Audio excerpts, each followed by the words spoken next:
Kesejahteraan Sosial, Desa dan Aktivitas, Ibu Dr. Suci Wulandari, SPMM, yang dihormati para narasumber, penanggap, serta Bapak Ibu hadirin sekalian. Selamat datang pada kegiatan sharing section dengan mengusung tema pekerja prakarya. Perkenalkan, saya Syahri Makfirohtika, mahasiswa MBKM Batch 5 sebagai MC pada kegiatan pagi hari ini. Bapak Ibu sekalian, izinkan saya membacakan secara singkat susunan acara pada pagi hari ini. Susunan acara pada pagi hari ini, yang pertama, sambutan dari Kepala Pusat Riset Kesejahteraan Sosial, Desa dan Konektivitas. Yang kedua, sesi pemaparan dari para pembicara. Yang ketiga, sesi tanggapan yang akan disampaikan oleh Ibu Dr. Husmiati, MSOS SJ PhD. Yang keempat, diskusi bersama forum. Selanjutnya adalah dokumentasi bersama dan ditutup dengan penutup. Baik, untuk mengawali acara pada pagi hari ini, marilah kita simak bersama sambutan dari Kepala Pusat Riset Kesejahteraan Sosial, Wulandari SPMM. Dengan hormat kami persilahkan. Terima kasih Mbak Tika. Bapak Ibu sekalian, selamat pagi. Assalamualaikum warahmatullahi wabarakatuh. Waalaikumsalam. Waalaikumsalam warahmatullahi wabarakatuh. Salam sejahtera untuk kita semua. Mudah-mudahan kita semua diberikan kesehatan dan alhamdulillah pada hari ini kita bisa berkumpul kembali melalui media Zoom untuk bersama-sama melaksanakan sharing session. Dan juga jangan lupa kita saling mendoakan, termasuk beberapa rekan kita yang saat ini sedang pemulihan perawatan maupun sedang pengobatan.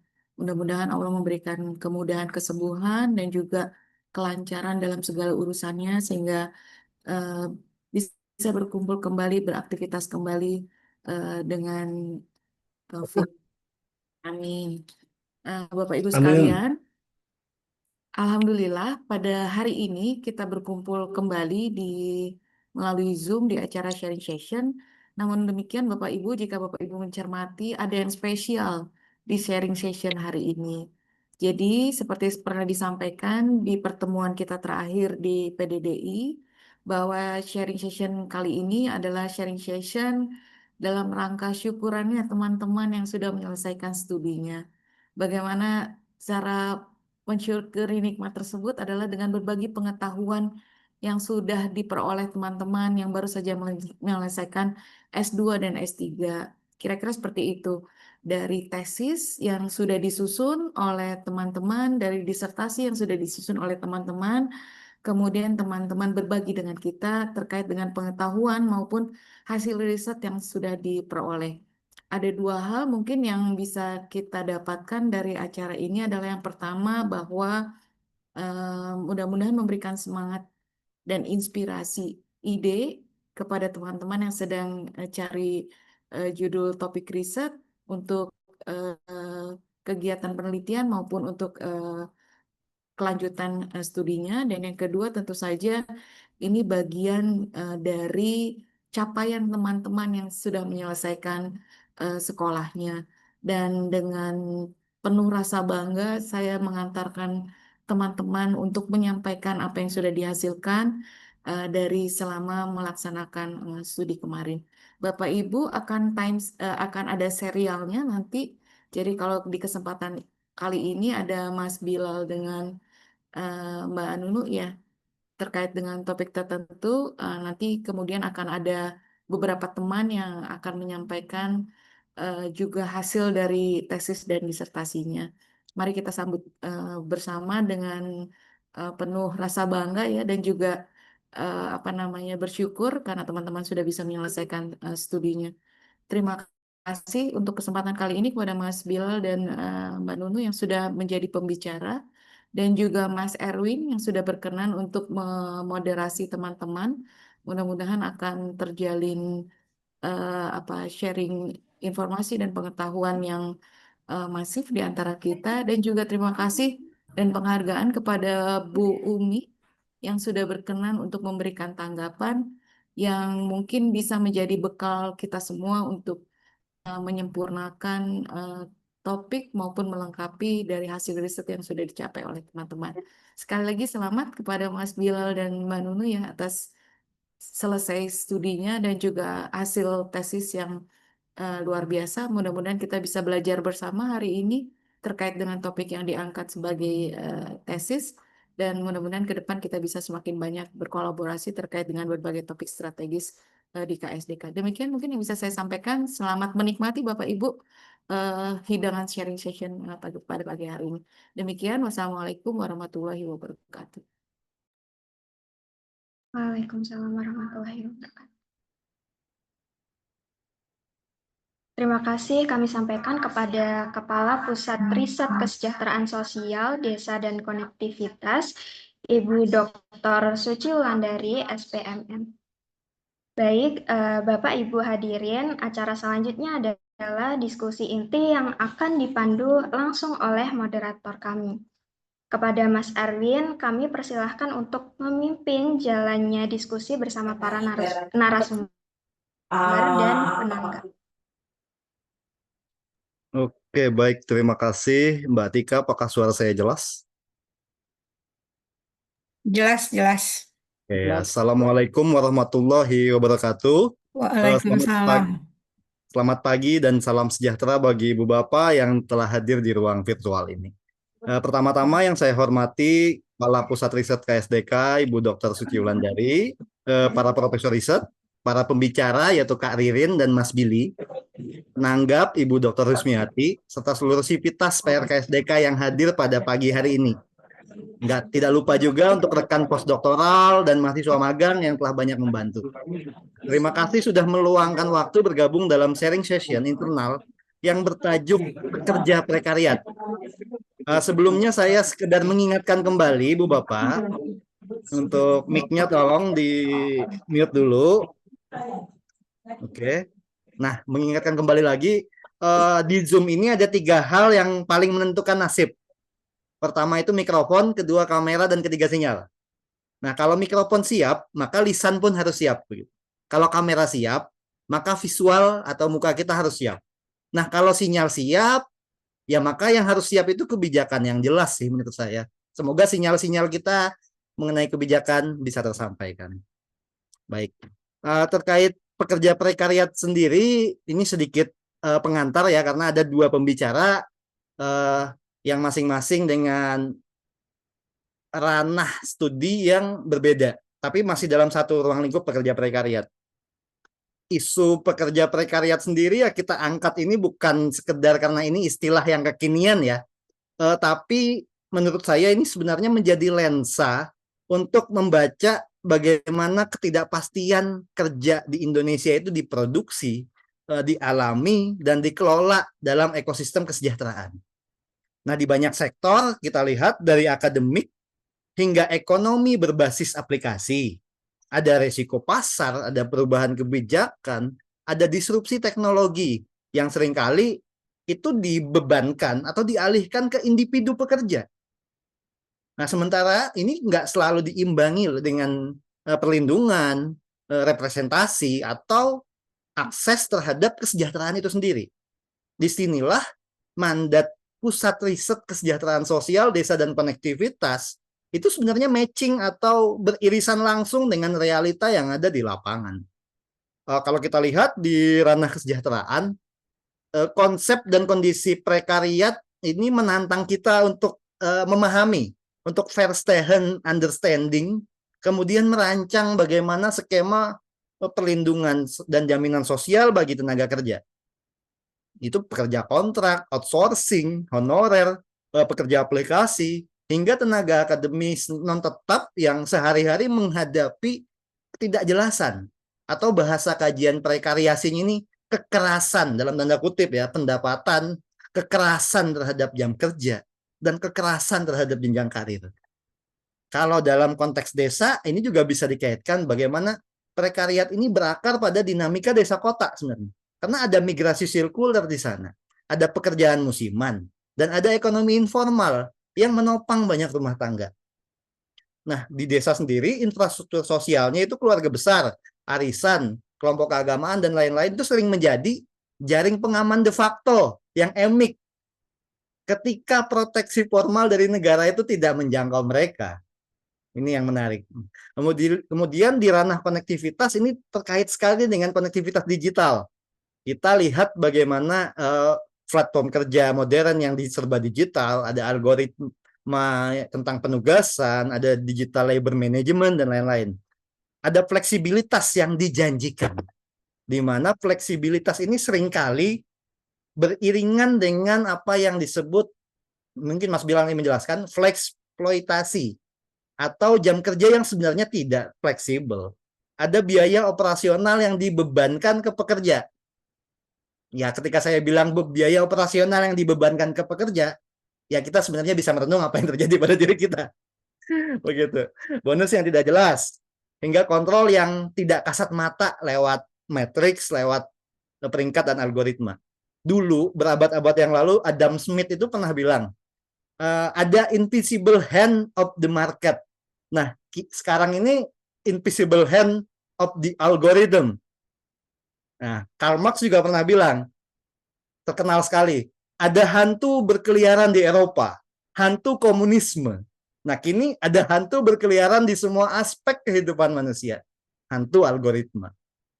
Baik. Tiga ranah tadi, tiga domain tadi, kesejahteraan, desa, dan konektivitas itu bertemu pada satu simpul, satu benang merah, yaitu tata kelola risiko. Jadi siapa sebenarnya yang menanggung beban dari fluktuasi pasar, dari perubahan regulasi, dan disrupsi teknologi? Apakah individu atau institusi di mana individu ini bernaung begitu?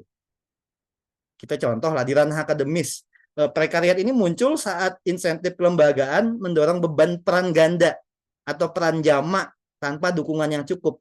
Kalau anak sekarang bilang, ya Gen Z bilang, semua harus menjadi si paling bisa. Kalau generasi saya ke atas mungkin bilangnya palu gada ya. Lu mau gua ada, semua bisa gitu. Multi talenta. Nah, di aplikasi sendiri kemitraan semu ini jadi konsep menarik yang mengaburkan hubungan kerja. Ini sebenarnya pekerja relasinya seperti apa gitu loh.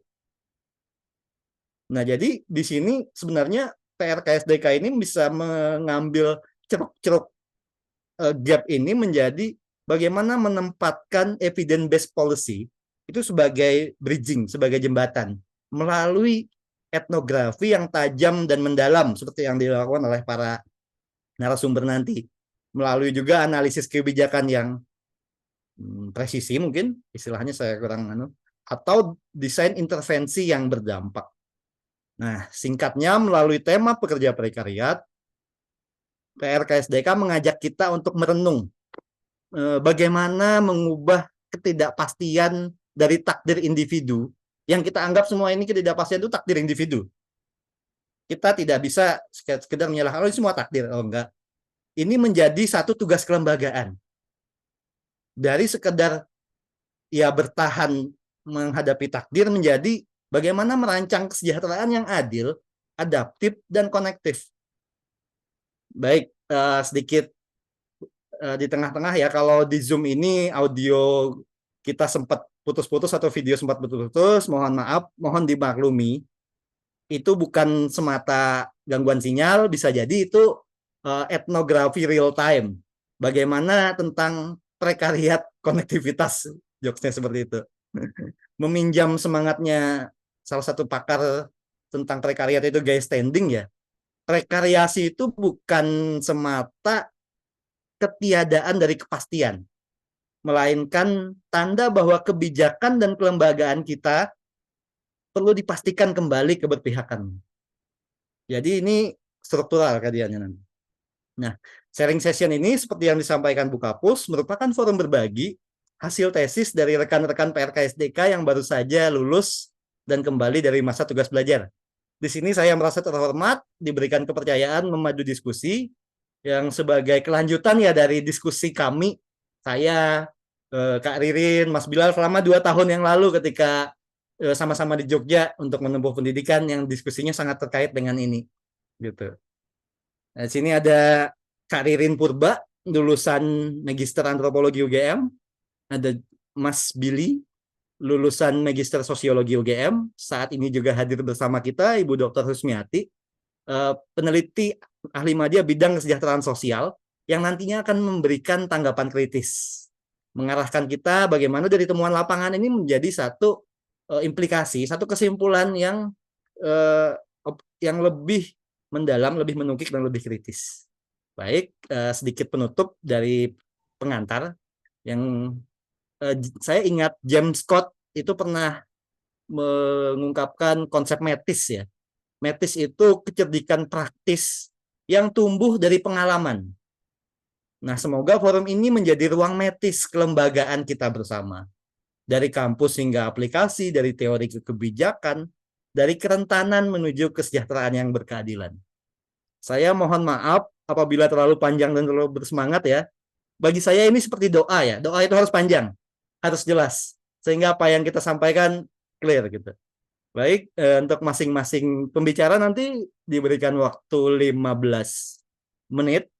Silahkan bagi Bapak Ibu bisa bertanya melalui chat, bisa untuk raise hand setelah nanti. Nah, setelah dari pembicara kita sambung ke penanggap. Nah, sebelum kita mulai mungkin Kak Ririn bersedia untuk menyampaikan pertama? Mas Erwin boleh sedikit? Oke, silahkan Ibu Kapus, Ya, silahkan. saya jadi ikut semangat.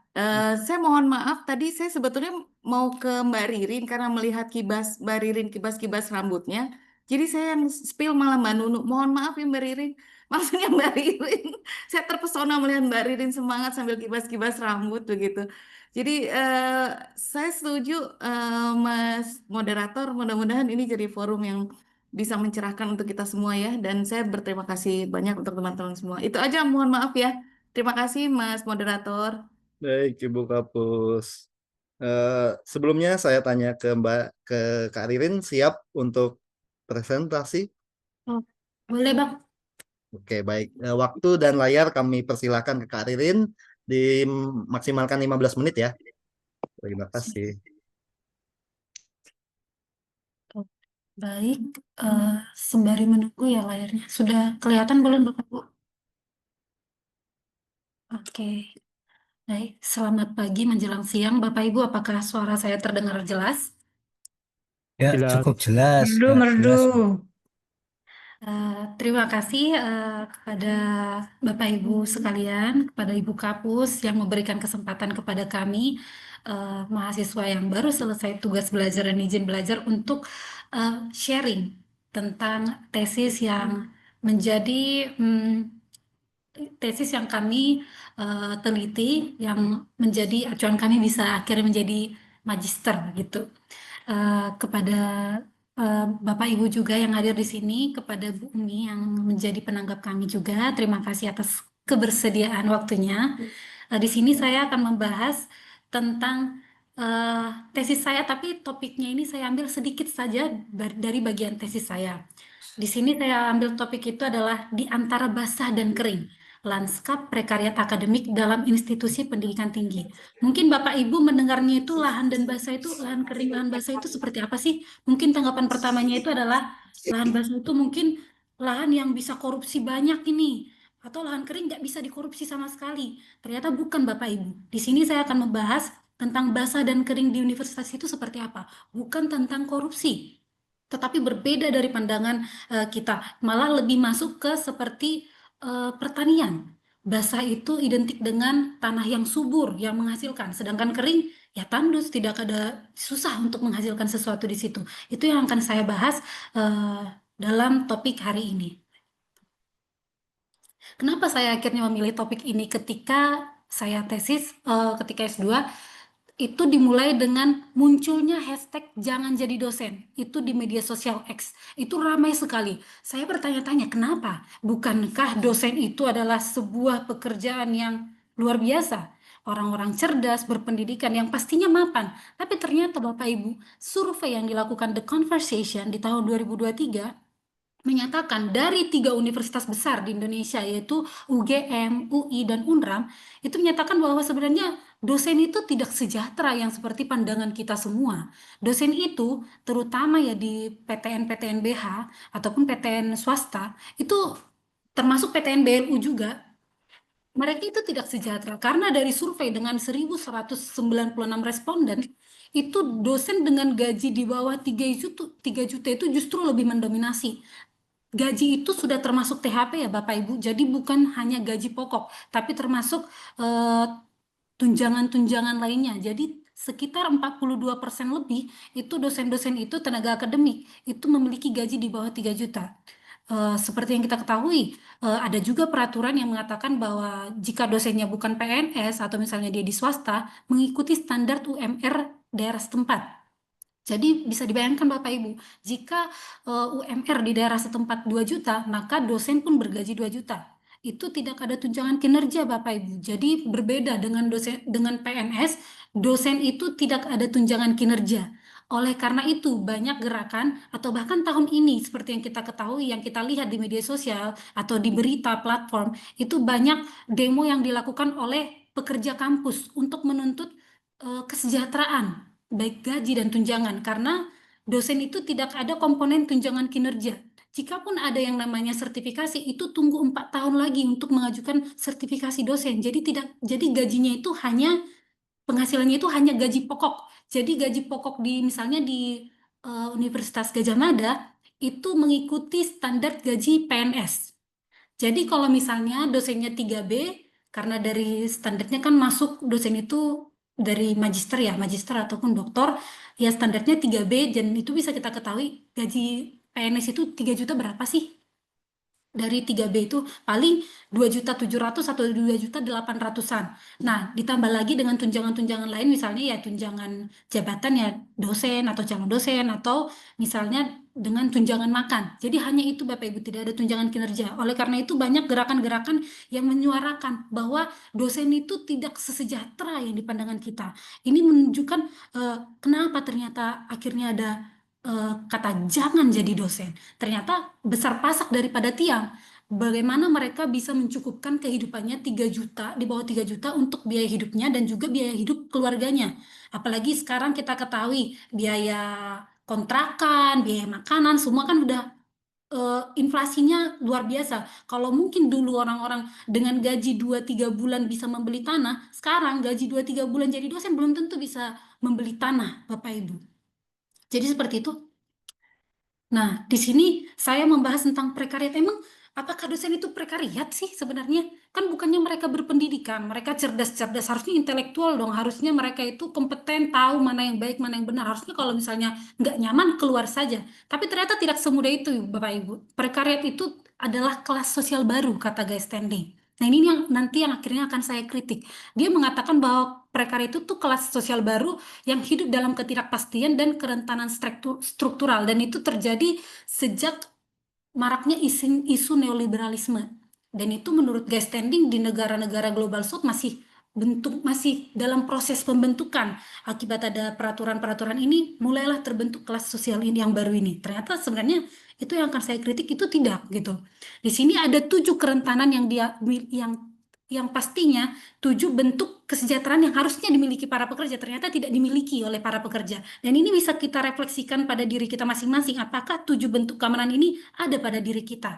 Yang pertama, akses stabil ke pekerjaan, kemudian perlindungan dalam perekrutan dan pemecatan, peluang naik jabatan dan berkembang, perlindungan dari risiko kerja. Perlindungan ini misalnya Bapak Ibu ada asuransi ya. Asuransi yang menjamin kalau kamu bekerja ternyata ada kecelakaan kerja, ada nih asuransi untuk ketenaga kerjaan. Kalau sekarang kan untuk kita sendiri aja asuransi kita cuma asuransi BPJS saja kan yang kesehatan. Ketenaga kerjaan saya kurang tahu kalau di tenaga akademik itu tidak ada sama sekali untuk ketenaga kerjaan. Jadi yang di cover itu hanyalah BPJS kesehatan. Kemudian akses pelatihan dan peningkatan kompetensi. Pelatihan dan peningkatan kompetensi ini misalnya dalam bentuk ikut konferensi atau ikut pelatihan-pelatihan yang dibiayai oleh lembaga. Kemudian penghasilan yang stabil dan berkelanjutan. Penghasilan yang stabil dan berkelanjutan ini bukan semata-mata hanya UMR Bapak Ibu, tapi menurut standar ILO, International Labour Organization, ini standarnya bukan hanya kamu bisa makan hari ini atau besok, tapi penghasilan yang bisa mengcover ketika ada bencana atau ketika ada sesuatu hal yang buruk di masa depan, itu di cover gitu dari penghasilan itu. Tapi kenyataannya kan tidak semua ibaratnya di cover karena standarnya UMR ya yang penting kan bisa menghidupi 1 bulan. Tapi ternyata standar ILO bukan segitu Bapak Ibu. Harus bisa mengcover banyak hal gitu. Kemudian yang ketujuh, kebebasan berserikat atau menyuarakan aspirasi. Nah, sekarang pertanyaannya, dengan berserikat, dengan menyuarakan aspirasi, sejauh mana suaranya didengar? Sejauh mana ditindaklanjuti? Itu kan dipertanyakan lagi. Jadi di sini prekariat itu bukan sekedar miskin, tapi tercerabut dari jaminan hidup yang layak. Jadi kalau misalnya kita tahu miskin kan sudah pasti Bapak Ibu, kaya sudah pasti. Tapi prekariat ini nggak pasti. Dia nggak bisa dia menyebut dirinya miskin, dia juga nggak bisa menyebut dirinya kaya, sehingga dia tidak bisa yang namanya mengakses seperti bantuan-bantuan sosial karena dia dikatakan miskin tidak, dikatakan kaya juga tidak. Dia tidak pasti. Apakah dan yang paling menyakitkan dari kehidupan pekerja adalah ketidakpastian. Jika dia pasti miskin atau dia pasti kaya nyaman ya, dia tahu cara jalan keluarnya. Tapi ketika dia tidak tahu nih seperti apa dia di kelas mana gitu, itu yang semakin membuat dia rentan. Nah, bagaimana dengan penelitian saya? Saya mengambil dari 11 dosen dengan rentang usia 28 sampai 50-an di Rumpun Ilmu Sosial Humaniora di Universitas X Yogyakarta. Di sini ada beberapa tanggapan dari Bapak Ibu dosen di universitas tersebut yang menjelaskan beban saya nggak cuma mengajar Mbak Derin, tapi juga melakukan penelitian, pengabdian. Tapi saya juga ternyata dibebankan dengan tugas administrasi. Saya bahkan sering ikut kepanitiaan. Belum lagi ada yang mengatakan saya juga selain mengerjakan pekerjaan kampus, saya juga jadi editor di tempat lain. Karena ya kalau misalnya penghasilan dari universitas saja, saya nggak bakalan bisa makan, keluarga saya nggak bakalan bisa hidup. Ada lagi yang mengatakan untuk menunjang keuangannya, dia akhirnya dimasukkan menjadi sekretaris departemen karena untuk mengikuti standarnya struktural gitu supaya ada penghasilan tambahan ya dia dijadikan sekretaris. Jadi ada pekerjaan tambahan untuk pendapatan yang lebih gitu. Karena ya 3 juta bagaimana bisa hidup. Belum lagi ada yang mengatakan fakultas itu menerima ratusan mahasiswa baru tanpa mempertimbangkan beban kerja dosen. Ya kami membimbing puluhan mahasiswa, bayangin membimbing puluhan mahasiswa setiap semester, belum lagi semester berikutnya tambah lagi. Ya saya kewalahan. Ada yang mengatakan saya mengajukan permohonan nih untuk supaya kampus membiayai saya, tapi ternyata kampus cuma memberikan kata-kata semangat gitu. Bagaimana memberikan kata-kata semangat padahal kita membawa nama universitas keluar, tapi kampus tidak membantu untuk membiayai pelatihan atau konferensi gitu. Ada yang mengatakan bahwa dia pernah sakit di rumah sakit karena beban kerja dosen muda ya kan dosen muda pasti diberikan tugas pekerjaan yang lebih banyak untuk mengajar, dia masuk rumah sakit karena kecapean. Tapi ada juga yang mengatakan dekan saya bijak, dengan saya bijaksana dan mereka tahu menempatkan saya supaya lebih maksimal pekerjaannya.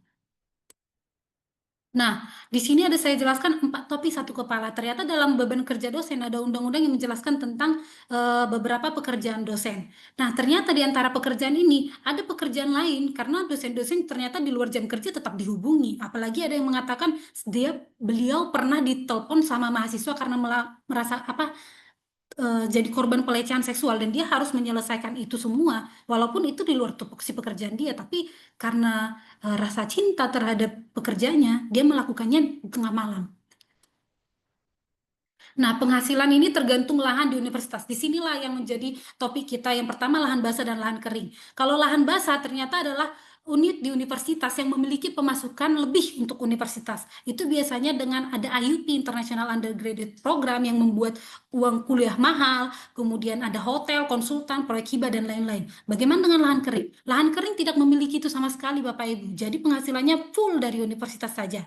Kemudian itu yang mengakibatkan pada akhirnya beberapa dosen memiliki di lahan basah itu take home pay-nya dengan kerja minimal itu 10 juta per bulan. Sedangkan di lahan kering mereka hanya mendapatkan THP itu maksimal dengan beban kerja berlebih itu 5 juta per bulan. Dan mereka di lahan basah itu memiliki diberikan pilihan untuk mendalami bagian mana dari Tridharma itu untuk dikerjakan lebih maksimal. Apakah dia lebih tertarik penelitian, silahkan fokus di penelitian. Di pengajaran, silahkan di pengajaran. Sedangkan di lahan kering tidak ada pilihan sama sekali.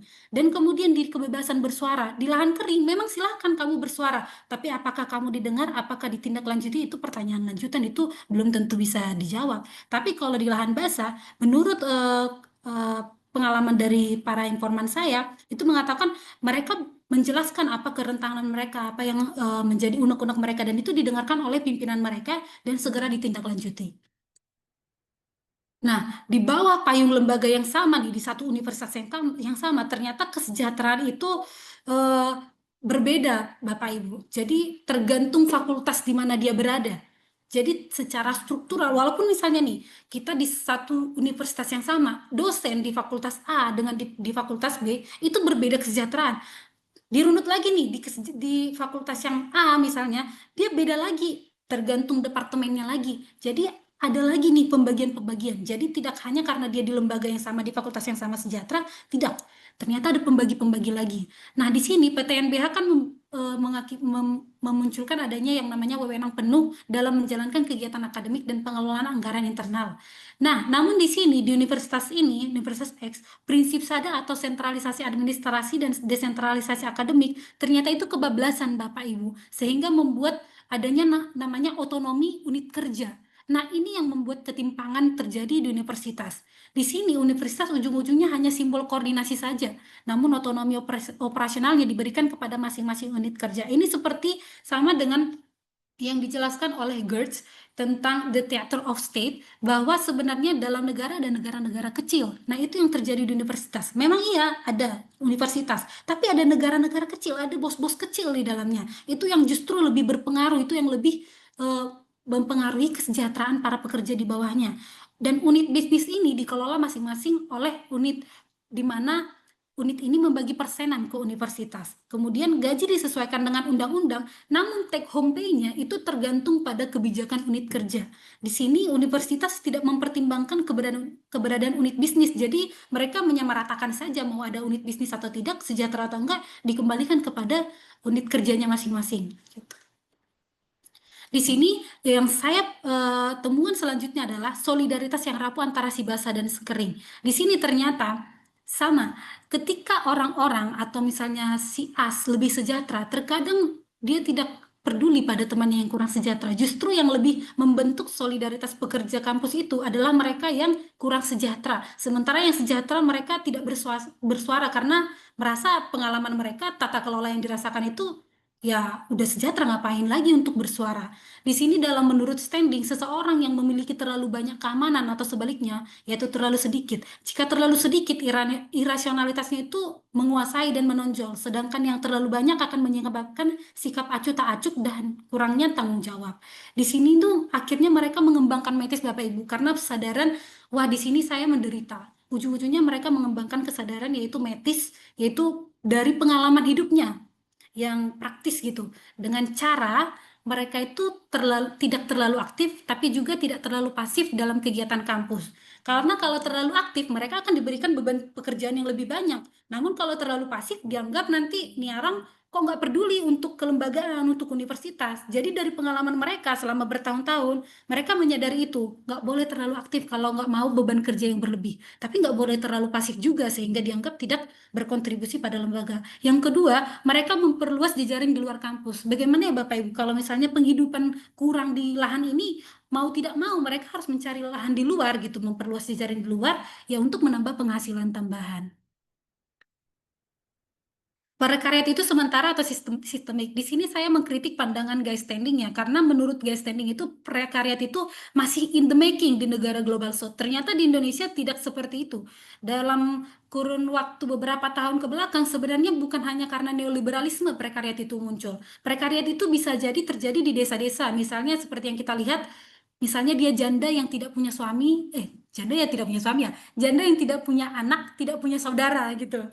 Dan bagaimana dia bisa hidup sementara dia sudah tua, tidak ada lahan yang bisa dia garap. Itu termasuk prekarya, tidak ada kepastian Bapak Ibu ke masa depan. Jadi prekarya itu bukan hanya in the making di negara global south, sebenarnya sudah ada dari dulu dan itu justru berkontribusi untuk ekonomi nasional. Dalam konteks tenaga akademik, prekariat itu menjadi bentuk pekerjaan yang relatif permanen. Karena sebenarnya Bapak Ibu, untuk gaji-gaji dosen kan baru sekarang dibumingkan lagi di apa tuh namanya, ada demonstrasi. Kalau dari dulu mah kita udah tahu kalau gaji dosen itu pasti kecil gitu. Tapi kan yang semakin bersuara kan sekarang. Jadi bukan baru-baru ini proses ini sedang dibentuk, tapi sudah dari dulu dan itu justru berkontribusi dalam ekonomi nasional.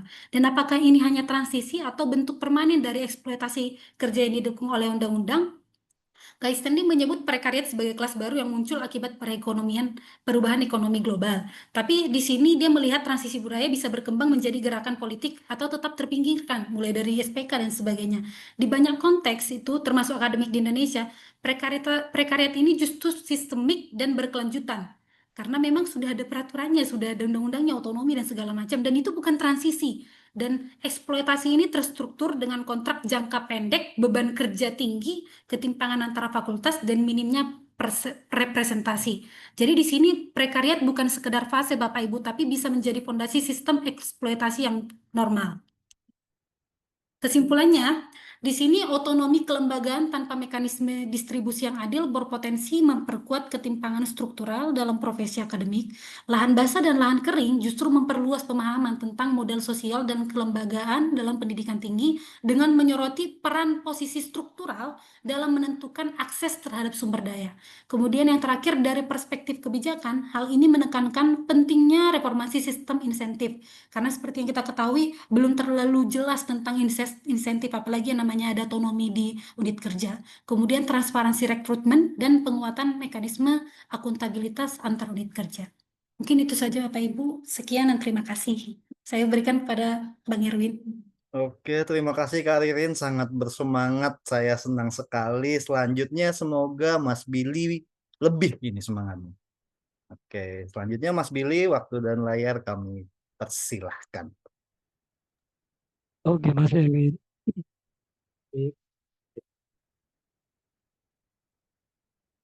Halo, suara saya kedengaran jelas atau enggak ya? Kedengeran tapi agak kurang Mas Bilal. Mungkin bisa Oke. gasnya dinaikin dikit.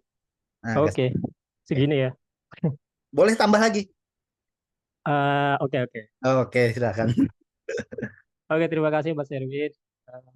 Izin saya Ibu Kapus, Bapak Ibu sekalian. Mungkin saya di sini tadi Mbak Ririn sudah menyampaikan hasil studinya terkait dengan prekariat akademik. Mungkin kalau saya di sini fokusnya ke prekariat digital ya.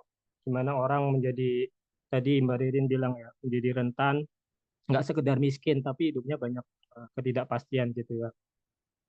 Di sini fokus saya adalah di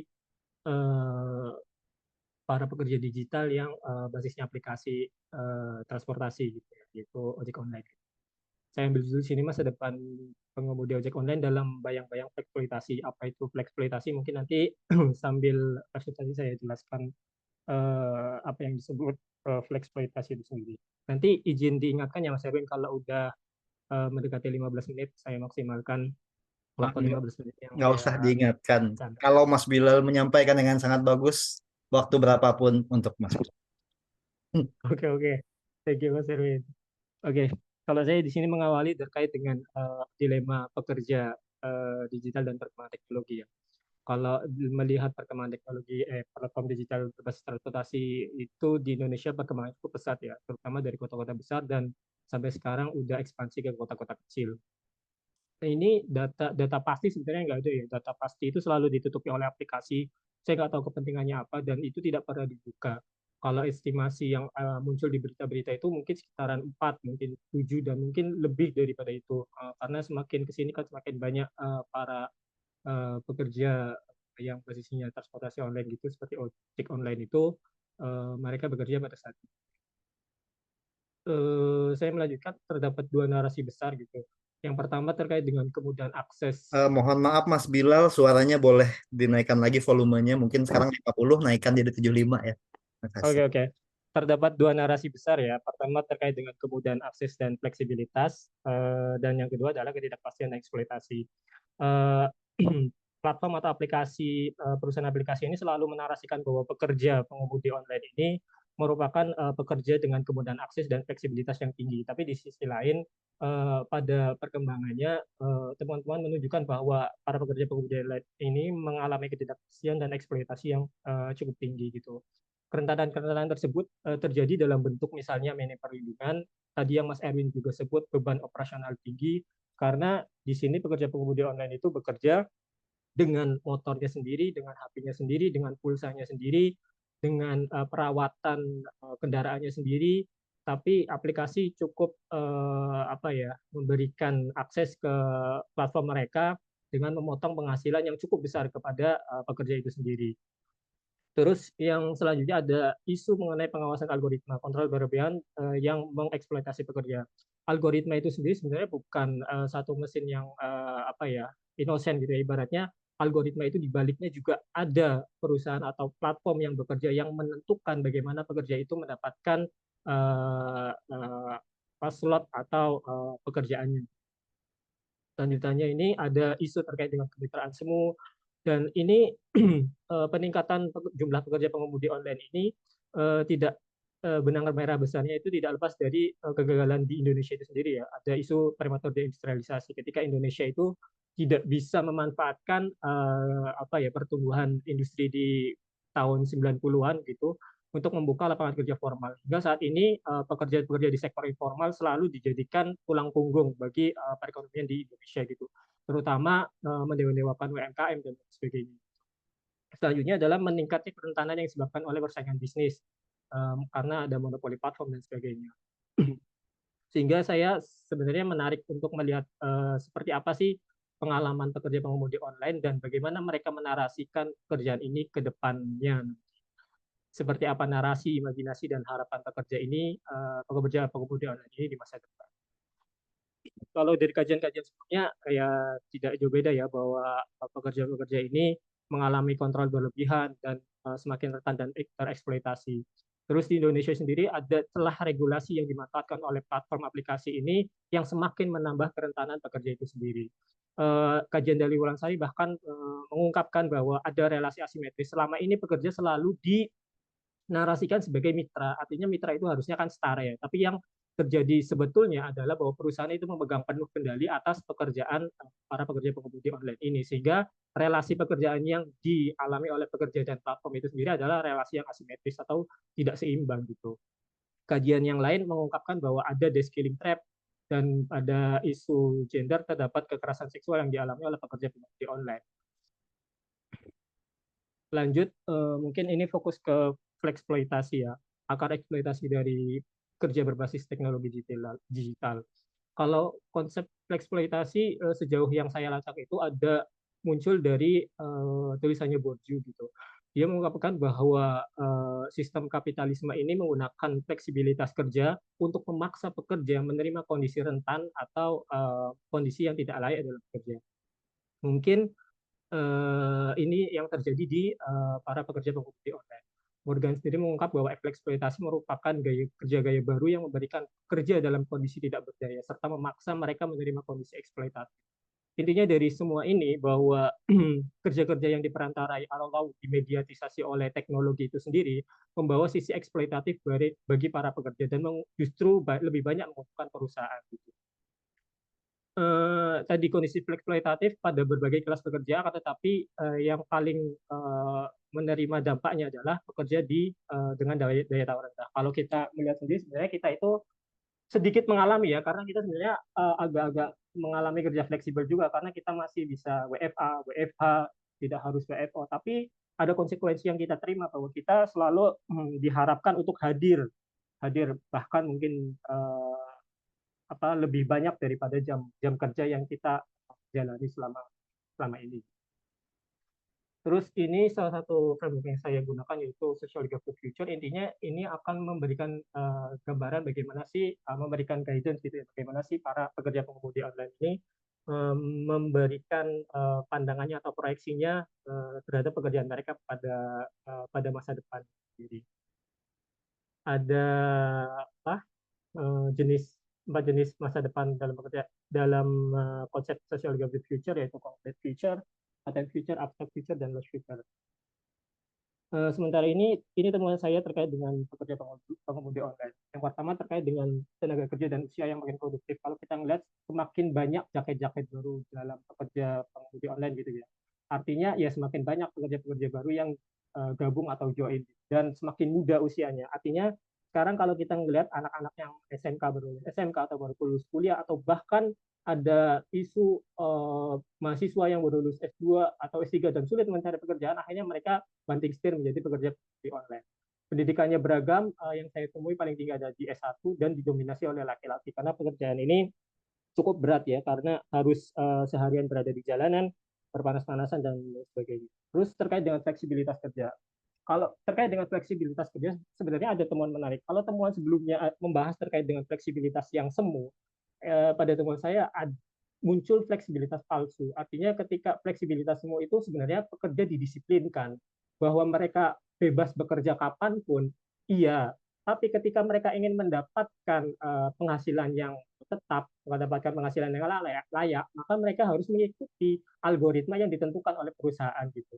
Jadi ketika mereka itu harus menyalakan aplikasi, disiplin dari mulai jam 7 lalu menutupnya di jam 4 seperti para pekerja pada umumnya gitu. Dan ini menjadikan fleksibilitas itu menjadi salah satu indikasi bahwa itu adalah fleksibilitas yang semu. Fleksibilitas palsu yang saya temukan adalah bahwa pekerja bahwa platform sekarang mengimplementasikan satu kebijakan bahwa apa namanya kerja shift gitu. Jadi ketika para pekerja ini diiming-imingi jumlah order yang lebih banyak, akan tapi mereka harus mengikuti shift kerja yang dikeluarkan oleh perusahaan, gitu, yaitu shift pagi dan shift sore itu menjadi salah satu yang dikeluarkan oleh perusahaan dalam bentuk program hemat gitu dengan upah yang murah. Di awal kemunculannya memang besarnya pendapatan kerja ini menjadi salah satu penarik yang cukup banyak menarik para pekerja ini. Namun pada perkembangannya semakin ketat persaingannya dan semakin besar potongan. Lalu setelah masa kemasan di mana masa kemasan itu tahun 2017-2020 ya Bapak Ibu. Pada masa ini perusahaan itu memanfaatkan predatory pricing, artinya masih masa bakar duit ya. Artinya pekerja itu mendapatkan bonus yang tinggi, tidak dari penghasilan bersihnya sebagai menarik ojek, tapi dari bonus-bonus yang mereka terima. Setelah masa kemasan terjadi peningkatan ketidakpastian order, terus perusahaan memainkan gamifikasi, yaitu semakin rajin pekerja untuk memainkan aplikasinya gitu, maka akan semakin tinggi. Tapi di sisi lain, maka akan meningkatkan resiko pekerja itu sendiri karena jam kerjanya yang sangat tinggi dan ketiadaan jaminan pekerjaan yang diberikan oleh perusahaan. Jadi fleksibilitas palsu ini di gambar di sampingnya saya tunjukkan ya, itu ada program tambahan, program harian, program malam. Nah ini shift 2 yang dijalani oleh para pekerja, yaitu jam 4 sampai jam 9 malam. Terus gimana sih pekerja pengemudi online ini menatap masa depan?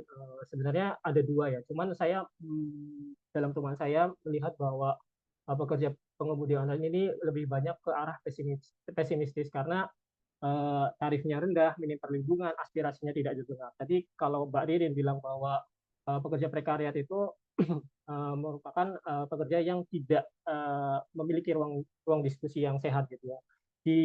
Sebagai pekerja pengemudi online juga, mereka ketika menghadapi masalah selalu dihadapkan kepada aplikasi, selalu menyelesaikan masalah melalui aplikasi. Sementara mereka tidak pernah menemui pihak perusahaan yang berlindung di balik aplikasi, dan itu cukup menyulitkan bagi para pekerja pengemudi online ini untuk menyalurkan aspirasinya secara langsung gitu. Dan ini membuat mereka semakin pesimis terkait dengan pekerjaan mereka di masa depan. Kalau yang optimis gimana? Kalau yang optimis sebenarnya sederhana aja, mereka ya optimis saja melihat bahwa perkembangan UMKM makin maju gitu ya. Walaupun UMKM di sini perlu ditelaah secara kritis ya, apakah ini satu perkembangan yang baik bagi Indonesia atau enggak gitu. Tapi di sisi lain mereka juga merasa tidak punya pilihan gitu. Dari sisi action orientation yang mereka tidak punya pilihan untuk memilih pekerjaan gitu. Tadi ada kendali kecil, misalnya status mitra yang memperlemah daya tawar mereka, terus kebijakan perusahaan pihak seperti program hemat yang sampai saat ini masih dituntut oleh para pekerja pengemudi online itu sendiri. Dan sampai saat ini platform sendiri tidak bergeming gitu ya terhadap berbagai tuntutan. Kita ingat terakhir pergerakan demo pekerja pengemudi online ketika almarhum Afan gitu ya yang terlindas itu membuka kembali bahwa pekerja pengemudi online ini merupakan pekerjaan yang sangat rentan, di mana dia malam-malam di area demo yang sangat berbahaya harus mengantarkan orderan gitu dan harus merelakan nyawanya, mempertaruhkan nyawanya gitu, terlindas oleh kendaraan polisi. Dan itu sangat menunjukkan bahwa pekerjaan ini pekerjaan yang rentan dan bagi para pekerja pengemudi online taruhannya bisa nyawa, dan itu hanya segelintir kasus ya. Banyak pekerja yang merasa kelelahan dan kehabisan tenaga dan pada akhirnya meninggal di jalan. Dan banyak kejadian-kejadian kecelakaan kerja yang tidak terlindungi oleh misalnya asuransi ketenagakerjaan. Lalu serikat di pekerja pengemudi online sebenarnya kalau basisnya misalnya viral gitu ya, mungkin besar ya, tapi sebenarnya serikat ini lemah karena tidak ada satu naungan yang formal gitu, yang menaungi satu serikat, dan para pekerja pengemudi online tidak semuanya ini tertarik atau untuk bergabung dengan serikat pekerja pengemudi online. Dan ini cukup disayangkan ya, karena jumlah pekerja pengemudi online ini cukup untuk memberikan satu aspirasi yang bisa mengubah satu kebijakan. Tapi pada kenyataannya gerakannya ini hanya semacam sporadis saja gitu. Lalu dalam kerangka mode of productivity ini, mayoritas pekerja pengemudi online cenderung pesimis terhadap masa depan pekerjaan ini karena ketiadaan pilihan dan kebutuhan hidup yang membuat mereka untuk tetap bertahan. Ada 3 hal yang membuat mereka akan tetap bertahan. Tetap bertahan karena ya mereka tidak punya pilihan, dipaksa bertahan. Nah, ini yang menarik, dipaksa bertahan adalah ya ada salah satu program yang membuat pekerja pengemudi online ini terpecah belah gitu ya, program hemat gitu. Di sini Bapak Ibu bisa lihat dapatkan layanan Grab hemat, gabung, dan potensi order lebih ramai dan lebih optimal. Dan ini dijanjikan gitu. Jadi kalau kamu mau dapat order lebih ramai, tapi upahnya lebih dikit nih, nggak apa-apa saya cariin gitu. Dan ini justru memecah di antara para pekerja pengemudi online. Dan mereka dipaksa terus untuk bertahan karena diiming-imingi orderan lebih ramai, terus ya walaupun dengan jumlah pendapatan yang lebih kecil gitu. Dan di sisi lain yaitu tadi perkembangan UMKM sekarang, siapa sih yang nggak tergantung sama Gojek gitu ya, maksudnya sebagian besar dari kita mungkin sudah pernah memakainya, entah untuk GoFood, entah untuk Goret, entah untuk yang lainnya, GoSend dan sebagainya. Dan ini menimbulkan satu ketergantungan tersendiri dan menjadi salah satu hal yang membuat optimis bahwa pekerja itu akan tetap bertahan. Terus bagaimana masa depan pekerja pengemudi online? Saya mengutip aja Squidward ya. Ya agak-agak ini dikit. Tidak ada yang peduli pada nasib buruh selama mereka mendapatkan keputusan yang secara instan. Ya kita selama ini menggunakan aplikasi Gojek itu mendapatkan banyak kemudahan ya. Kita tidak tahu menahu dari mana perusahaan itu memotong para penghasilan para pekerjanya. Terus dari mana program, misalnya kita dapat tuh order hemat misalnya, GoFood hemat dan macam-macam. Itu ternyata, atau misalnya ketika kita pesan GoRide hemat, itu ternyata memotong dari penghasilan pekerja pengemudi online itu sendiri. Dan itu yang cukup disayangkan, bahwa potongan perusahaan itu mereka langsung mengambilnya dari keringat para pekerja pengemudi online.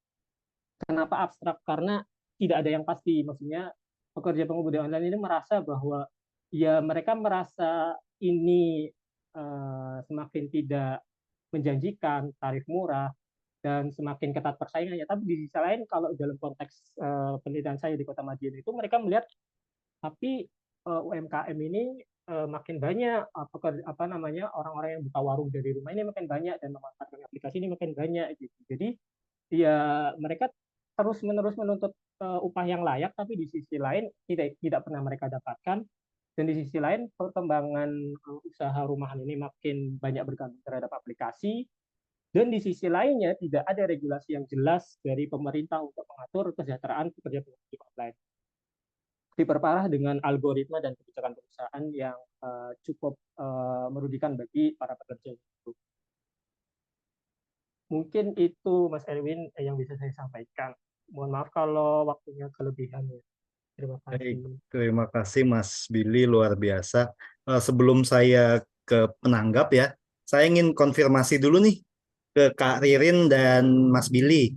Ini saya highlight kata kunci ketidakjelasan dan ketidakpastian. Betul, Kak Ririn, Mas Billy? Iya betul. Oke, kalau begitu kita mendoakan semoga Kak Ririn dan Mas Billy segera diberi kepastian dan kejelasan, ditunggu undangannya masing-masing. Baik, ice breaking aja. Oke, lanjut ya, mungkin ke penanggap. Ibu Dr. Husmiati, silahkan menanggapi. Waktu dan layar kami persilahkan. Terima kasih, saya boleh share screen ya. Boleh, Bu. Mm-mm.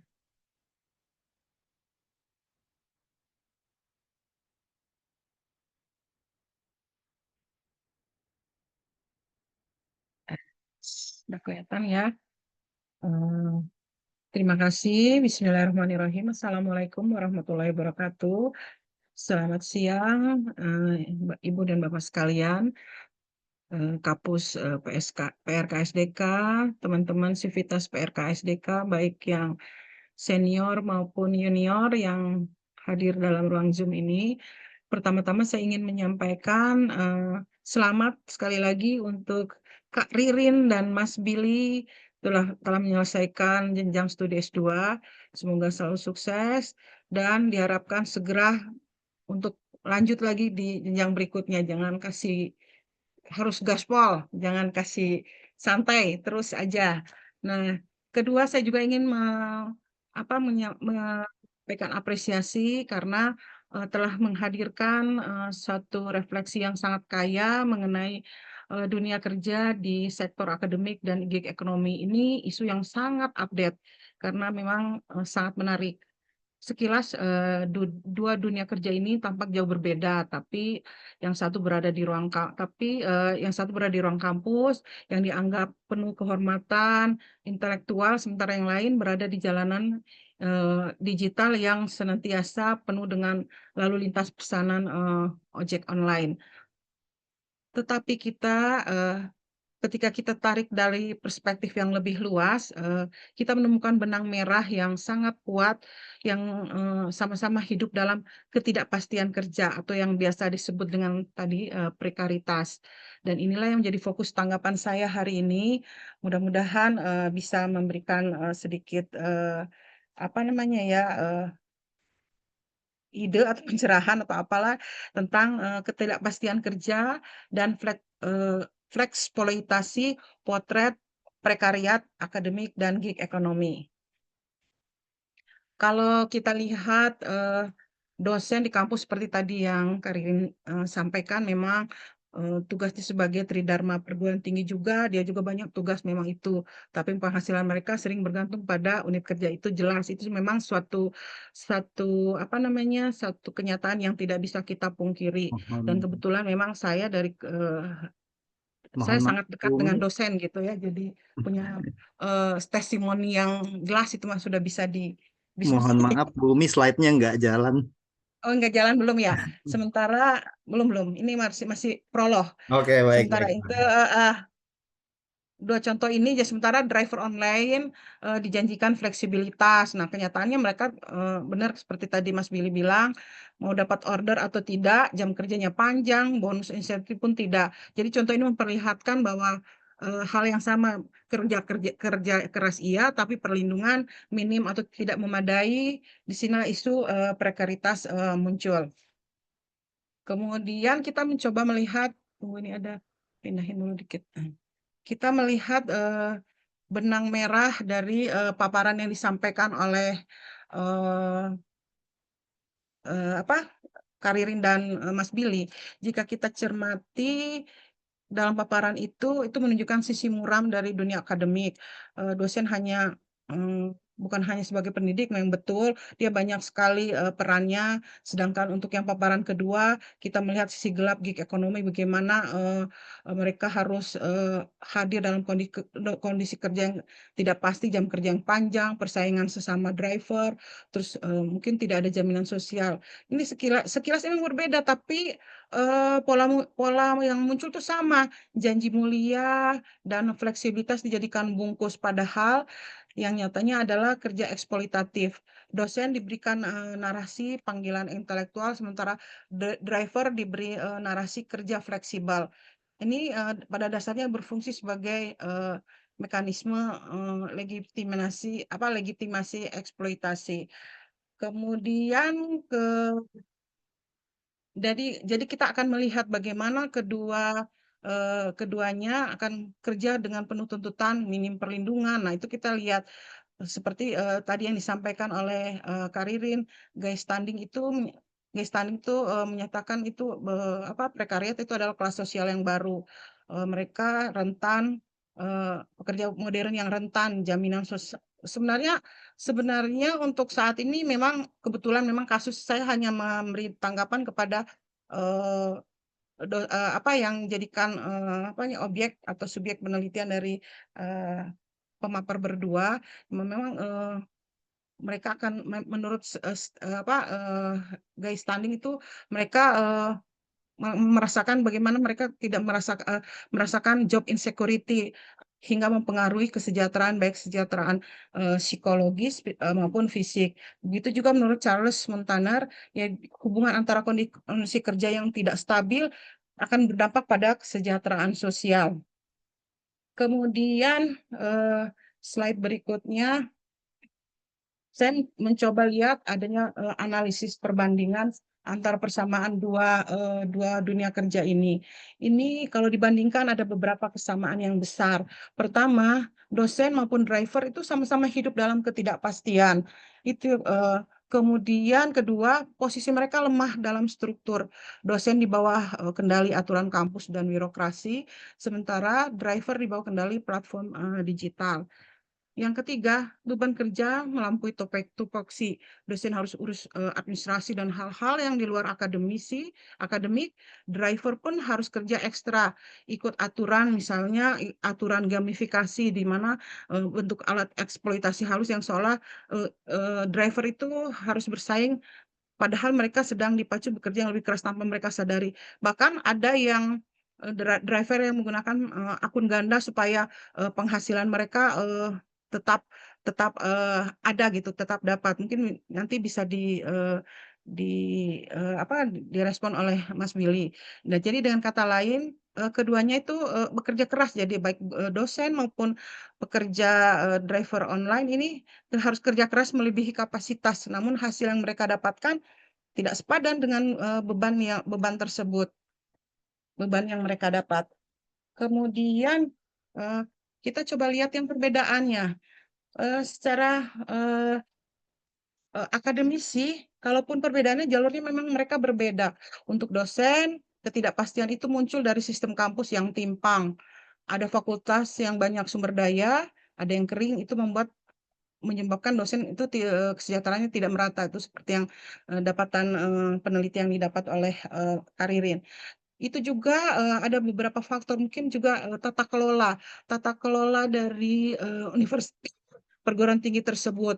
Kemudian juga kepatuhan pada aturan. Ada juga banyak perguruan tinggi yang tidak patuh pada aturan yang telah ditetapkan. Mereka misalnya aturan internalnya mungkin. Terus dalam pendirian prodi di Indonesia cenderung pendirian prodi itu banyak pada ilmu-ilmu sosial. Coba perhatikan perguruan tinggi PTN-PTN yang ada di Indonesia, karena mereka investasinya tuh lebih murah kalau membuat mendirikan fakultas atau jurusan ilmu sosial, misalnya yang komunikasi itu kan banyak sekali, atau ilmu sosial yang lain, ilmu sosial politik, atau yang di mana-mana kita bisa nemukan kan, yang dalam ruko aja juga sudah jadi sekolah tinggi apa, setengah apa gitu. Jadi ini memang membuat dilema gitu. Sedangkan untuk driver online, ketidakpastian itu juga muncul dari teknologi. Mereka diatur oleh algoritma atau sistem aplikasi yang sayangnya regulasi negara belum cukup untuk melindungi. Jadi meskipun berbeda sumber masalah, tapi ujungnya sama-sama kerja keras tanpa kepastian. Kita kembali kepada tanpa kepastian ya, Mas Erwin. Kita coba melihat implikasi. Implikasinya dari sini kita bisa melihat masalah prekaritas bukan cuma soal sektor tertentu, tapi merupakan fenomena struktural. Dosen mengalami penurunan kualitas pendidikan ataupun kegiatan riset, karena kan ada tiga kegiatan pokok untuk yang Tridharma itu, sehingga mereka mengalami kelelahan, bahkan stres, dan lebih parah lagi akan mengalami burnout. Selain untuk itu juga ojek online juga, mereka pun mengalami rentan terhadap kemiskinan perkotaan, masalah kesehatan baik fisik maupun psikologis, dan tentunya keselamatan karena mereka lebih banyak di jalan. Oleh sebab itu,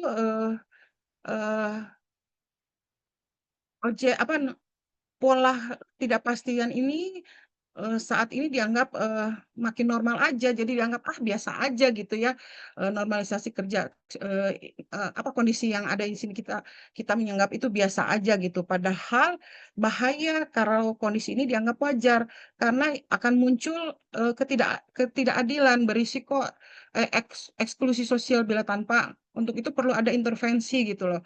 Perlu ada reformasi kebijakan ketenagakerjaan, ataupun perlu ada perhatian agar supaya suara pekerja ini jangan diabaikan gitu. Bila dihubungkan dengan dengan kesejahteraan sosial, kalau dikaitkan itu kondisi ini jelas jauh dari ideal. Prinsip kesejahteraan sosial itu kan kebutuhan dasar terpenuhi, adanya perlindungan sosial, perlindungan dari risiko, dan kesempatan hidup yang layak. Nah, bagi dosen maupun driver online itu belum mendapatkan, khususnya untuk dosen di Indonesia ya, karena saya melihat kita konteksnya Indonesia, karena bila kita melihat ke negara tetangga sangat jauh kondisi kita dengan mereka. Kalau dosen terus dibebani kerja berlebih tanpa kepastian, mutu pendidikan tuh pasti akan turun. Driver juga tidak punya bila tidak punya jaminan sosial, keluarganya akan rentan untuk jatuh miskin lagi, yaitu Jamila. Kalau ada kecelakaan atau kehilangan akses kerja. Kesejahteraan sosial membutuhkan kohesi atau ikatan sosial agar kelompok rentan itu memiliki daya tawar. Artinya, oleh karena itu, perlindungan sosial harus jadi agenda penting baik untuk pekerja kampus maupun pekerja gig ekonomi. Saya mencoba, kalau begitu apa yang solusi sementara ya, apa yang bisa kita lakukan? Mungkin ada 3 hal yang bisa saya tawarkan. Pertama itu membangun solidaritas lintas sektor. Dosen dan driver mungkin tampak berbeda, tetapi sebenarnya mereka menghadapi masalah yang sama. Kedua, memperkuat serikat atau organisasi pekerja. Tanpa itu sulit menekan kebijakan. Ketiga, dorongan kebijakan berbasis keadilan. Misalnya di kampus ada distribusi sumber daya yang lebih adil, sementara di gig ekonomi ada aturan jelas soal status kerja dan perlindungan sosial. Saya mencoba sebagai penutup, saya mencoba untuk menegaskan, meskipun kita berada di ruang yang berbeda, meskipun berada di ruang yang berbeda, dosen dan driver sama-sama tuh terjebak dalam ketidakpastian. Kalau ingin masa depan kerja menjadi adil dan perlu ingin keadilan, ketidakpastian meskipun berada dosen online sama-sama terjebak dalam ketidakpastian. Nah, kalau ingin masa depan kerja yang lebih adil, kita harus menolak normalisasi prekaritas. kedua makalah yang apa namanya yang disampaikan oleh Kak Ririn dan Mas Billy itu kuat dalam mengungkapkan kerentanan dan membuka wacana penting soal pekerja prekariat. Untuk itu, rekomendasi kebijakan yang berbasis kesejahteraan sosial itu sangat dianjurkan. Kita harus dapat memperjuangkan kerja yang adil dan bermartabat. Dosen memerlukan reformasi yang sensitif, perlindungan kesehatan mental, mungkin juga salah satunya dana riset yang adil supaya mereka lebih semangat gitu ya, karena kenyataan yang didapat sedikit harus dibagi-bagi gitu. Memang untuk pengembangan ini untuk beberapa yang saya tahu gitu ya perlu memerlukan dana apa nama penelitiannya sedikit banget, lebih sedikit dari BRIN. Ojek online, nah untuk driver online itu juga memerlukan perlindungan hukum yang jelas. Mereka memerlukan jaminan sosial. Kalau perlu juga perlu ada koperasi driver.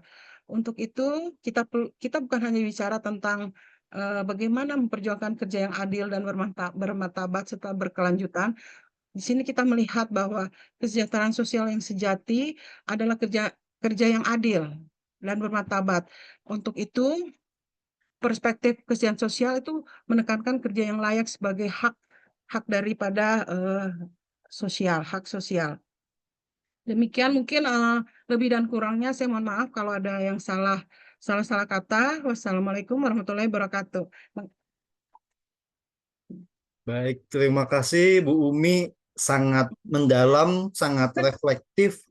Karena Bu Umi saya yakin juga sangat dekat dengan kehidupan ojek online ya, banyak atur dan sangat dekat juga dengan dosen. Kita semua paham itu. Baik, sedikit mungkin mencoba mengintisarikan secara singkat saja.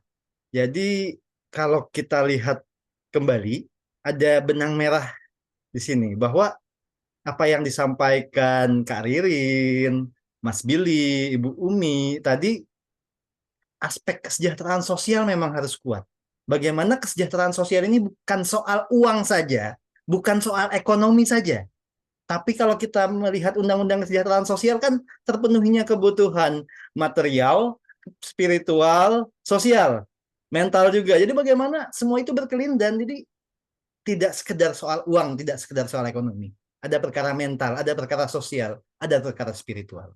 Kira-kira itu yang bisa saya jalin dari 3 materi tadi. Untuk selanjutnya kita masuk ke sesi diskusi. Kami mengundang Bapak Ibu yang ingin bertanya silahkan untuk raise hand di kolom komentar. Tadi sudah ada pertanyaan yang sangat bagus dari Bang Febri. Saya mengundang Bang Febri untuk menyampaikan secara langsung biar lebih semangat. Bagaimana Bang Febri? Silahkan secara singkat menyampaikan secara langsung pertanyaan. Bang Feb, masih di sini? Bang Febri, boleh untuk menyampaikan secara langsung? Terima kasih Mas Rudi. Ya, terima kasih kesempatannya. Ini luar biasa ya saya kira saya membayangkan prosesnya yang luar biasa ya. Proses berpikir kontemplasi dari studi kedua ini selama ini fenomena ini ada di depan mata kita, tapi menyuarakan dalam teropong kritis itu yang masih malu-malu barangkali, meskipun ya banyak studi juga yang sifatnya mungkin agak lebih marginal yang sudah bicara ini. Studi-studi kayak dilakukan oleh Indo Progress misalnya atau Margin Kiri misalnya. Tapi di sayangnya di lembaga sebesar kita studi ini nggak menjadi warna ya. Apa saya kurang wawasan ya. Cuman saya sangat tergelitik dengan apa yang disampaikan Mbak Ririn. Saya kemudian berkaca ya dari yang disampaikan Mbak Ririn tuh. Kita peneliti juga mengalami hal yang sama. Tadi di-highlight oleh Mas Erwin ya soal ketidakpastian ya, uncertainty. Gimana sih Mbak Ririn, kalau aku sih nggak begitu paham bagaimana melekatkan perspektif ini ya.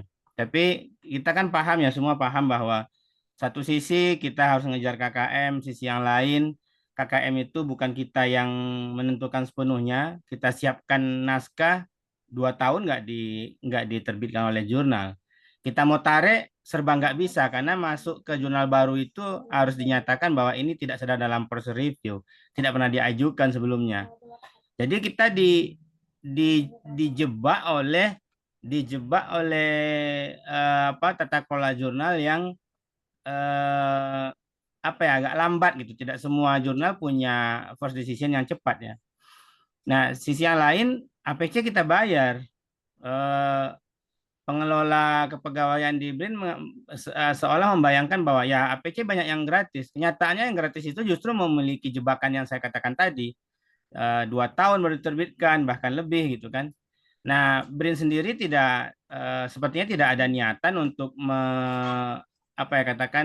memfasilitasi suatu media publikasi yang entah bagaimana caranya itu kemudian memenuhi syarat untuk tercapaian kinerja peneliti, entah dengan meng-hire atau dengan kerjasama atau segala macam skema yang sebenarnya bisa dilakukan dengan tidak melukai nilai-nilai etika ya dan tidak merusak misi untuk menjadikan BRIN sebagai lembaga yang hebat gitu.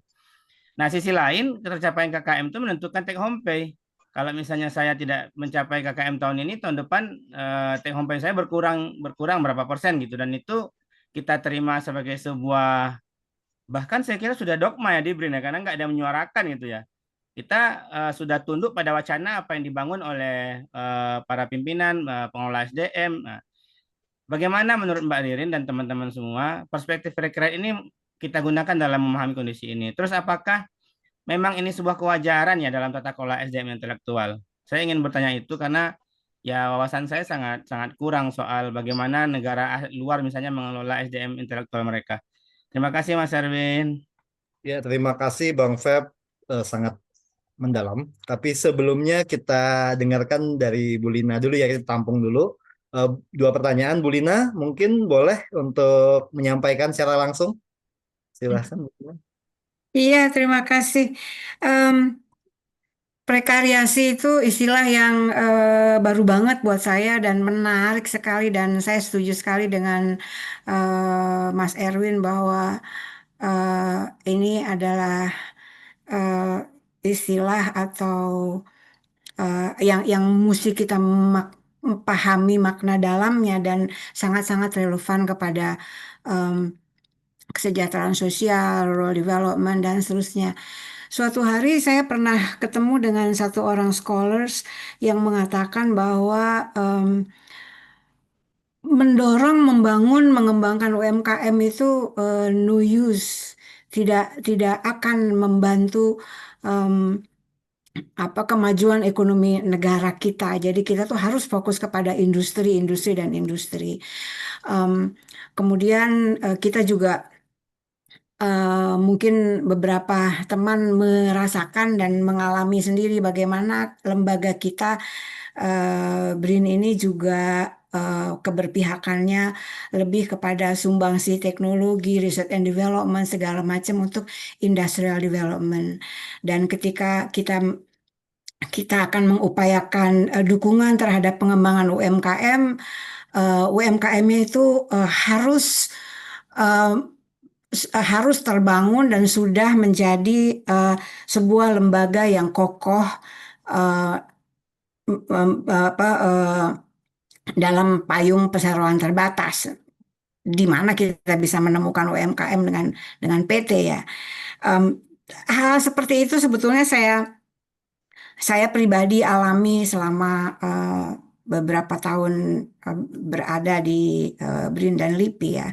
Bagaimana keberpihakan R&D salah satu di antaranya dan juga kebijakan negara itu lebih kepada mendukung pengembangan industri secara besar.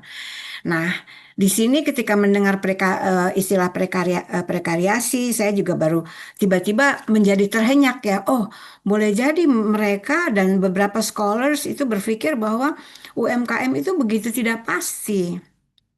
Terlepas dari kenyataan statistik bahwa sekian ratus juta orang tergantung hidupnya kepada UMKM. Nah, ketika ketidakpastian ini diulas oleh Mbak Ririn dan Mas Bilal sedemikian dalam, saya betul-betul ingin tahu pendapat Anda berdua tentang eksistensi dari UMKM ini dari kacamata prekariasi dan jalan keluarnya atau mungkin salah juga saya kalau bilang jalan keluar. Bagaimana kita membuat UMKM ini menjadi sebuah lembaga ekonomi yang betul-betul bisa menjadi gantungan gitu loh bagi masyarakat dalam dalam dalam mencapai kesejahteraan yang sustainable. Itu sih Mas Erwin, terima kasih. Baik, terima kasih Bu Lini. Good. Dua pertanyaan dulu Ibu Bapak. Pertama, kalau tadi Karirin yang duluan presentasi, sekarang Mas Billy yang duluan menjawab. Silahkan Mas Billy. Oke, Mas Erwin. Jadi mungkin pertanyaan, mungkin nanggapin yang Boleh volumenya Mas Billy lebih halo, keras. cek. Iya, iya didekatkan betul. Terima kasih. Jadi mungkin nanggepin yang Bu Umi juga tadi ada sedikit diskusi yang menarik dari Bu Carolina mengenai UMKM dan kaitannya dengan prekariasi gitu ya. Kalau yang dari Bu Umi tadi sebenarnya lebih banyak masukannya ya daripada pertanyaan. Maksudnya melengkapi perspektif dari sudut pandang kesejahteraan sosial melihat bagaimana kedua isu ini dipandang dari sudut pandang kesejahteraan sosial. Dan saya sepakat bahwa para pekerja pengemudi online ini uh, layak untuk mendapatkan apa yang disebut tadi di akhir buku sebagai hak sosial mereka, yaitu hidup yang layak, kerja yang layak, upah yang layak, dan yang memperoleh keadilan. Cuman yang tadi juga ini bahwa tidak mudah untuk mengelola pekerja di era digital ini karena saya ambil contohnya di pekerja pengemudi online. Kalau pekerja pengemudi online terkait dengan isu ketenaga kerjaannya mungkin akan berkiblat ke Kementerian Ketenagakerjaan. Terus ada aplikasi yang nanti dibawahi oleh Kemenkominfo. Terus ada misalnya kelayakan kendaraan yang akan dibawa oleh Kementerian Perhubungan. Jadi ini tidak mudah gitu ya, terutama untuk mendisiplinkan perusahaan aplikasi itu sendiri, terutama karena kenapa hak sosial si pekerja pengemudi online ini layak didapatkan? Karena pemerintah Indonesia sendiri dengan PD gitu mengatakan bahwa pengangguran di Indonesia semakin turun gitu, karena makin banyak orang yang bekerja dan macam-macam. Pada kenyataannya, yang bekerja itu bekerja sebagai apakah? Bekerja sebagai apa gitu? Ternyata sebagian besarnya bekerja sebagai pengemudi online. Terus apakah kesejahteraan mereka itu diperhatikan di sini?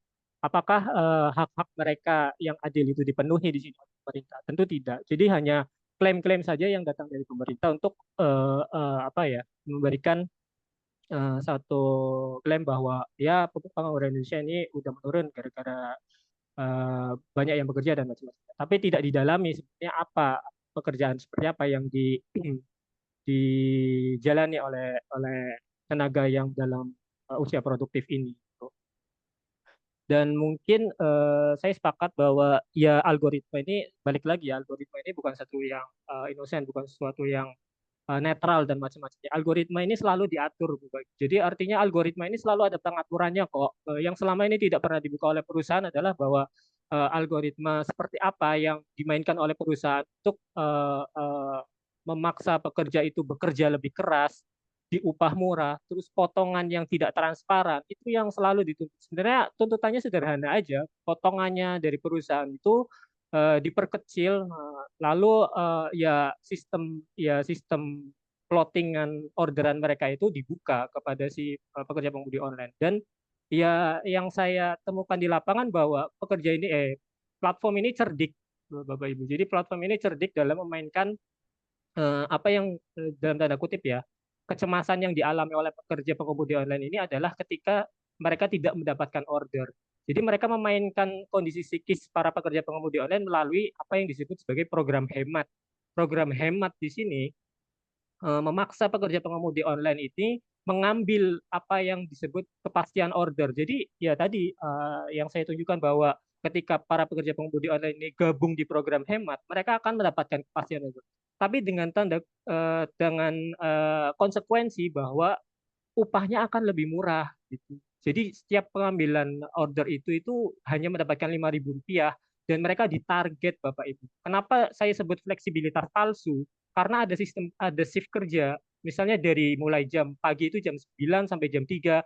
Di rentang waktu jam 9 sampai jam 3 itu mereka diberikan target order untuk mendapatkan bonus sekitar 13 order, untuk mendapatkan bonus per ordernya itu 500 rupiah, 500 sampai 1.000 rupiah. Itu apa bonus yang sangat kecil menurut saya, dan apa ya, untuk perusahaan itu sangat jahat gitu, ketika mereka memaksa pekerja itu bertahan.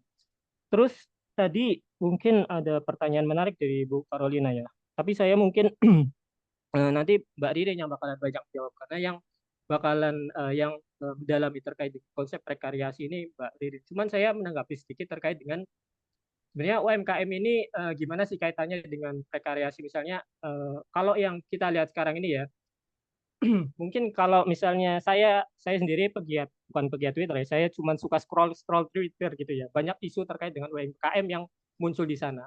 Salah satu isu yang muncul adalah rendahnya upah dari para pekerja UMKM. Ini mungkin nanti kalau dalam kacamatanya Mbak Ririn nanti, apakah UMKM melahirkan kelas prekariat juga misalnya karena rendahnya upah, karena mereka ini tidak pasti kerjanya dan macam-macamnya gitu. Tapi itu isu yang muncul gitu ya. Maksudnya ketika UMKM ini dilihat ya mungkin kalau bisa menopang perekonomian dan macam-macamnya ini. Tapi di sisi lain hal yang tidak bisa kita hindari bahwa UMKM ini ya modalnya kecil Bapak Ibu. Untuk memenuhi pendapatan yang layak dari para pekerja UMKM ini harus memiliki modal yang besar. Sementara penghasilan masyarakat Indonesia ini sendiri itu tidak mampu untuk membeli sesuatu yang layak. Misalnya gampangnya aja, misalnya Bapak Ibu rela nggak mengeluarkan untuk satu donat 10.000 di UMKM misalnya, gorengan 5.000 misalnya, atau misalnya produk-produk lain gitu yang nantinya uang-uang itu nanti akan didistribusikan ke para pekerja di UMKM tersebut. Tapi kenyataannya kan tidak. Misalnya kalau di Amerika gitu misalnya, bahkan pemerintah Amerika melegalkan misalnya di kebiasaan untuk memberikan tip misalnya gitu. Yaitu untuk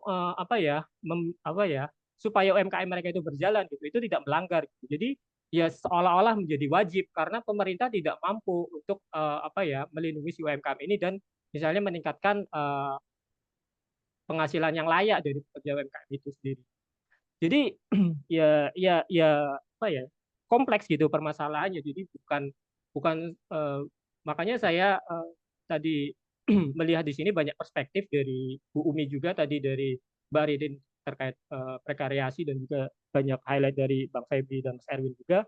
Ini untuk melihat secara utuh gitu bagaimana isu ini berkembang di Indonesia. Dan ya saya pikir isu-isu ini kedepannya menarik untuk dibahas karena sampai sekarang khususnya di pekerja pengemudi online belum ada skema yang win-win solution antara platform dan pekerja pengemudi online untuk sama-sama untung gitu. Selama ini platform bilangnya ya kalau saya nggak murahin aplikasinya nanti orang pada kabur misalnya.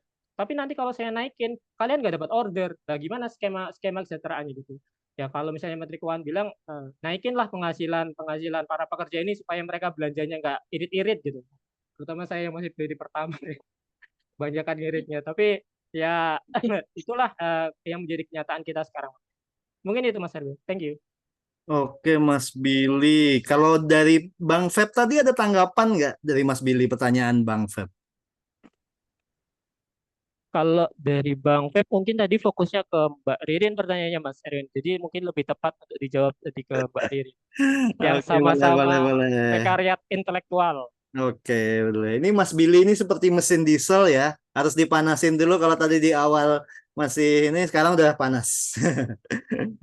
Oke, kita lanjut ke Kak Ririn. Silahkan Kak Ririn untuk menanggapi mungkin menanggapi Bu Umi dulu, menanggapi pertanyaan. Silahkan.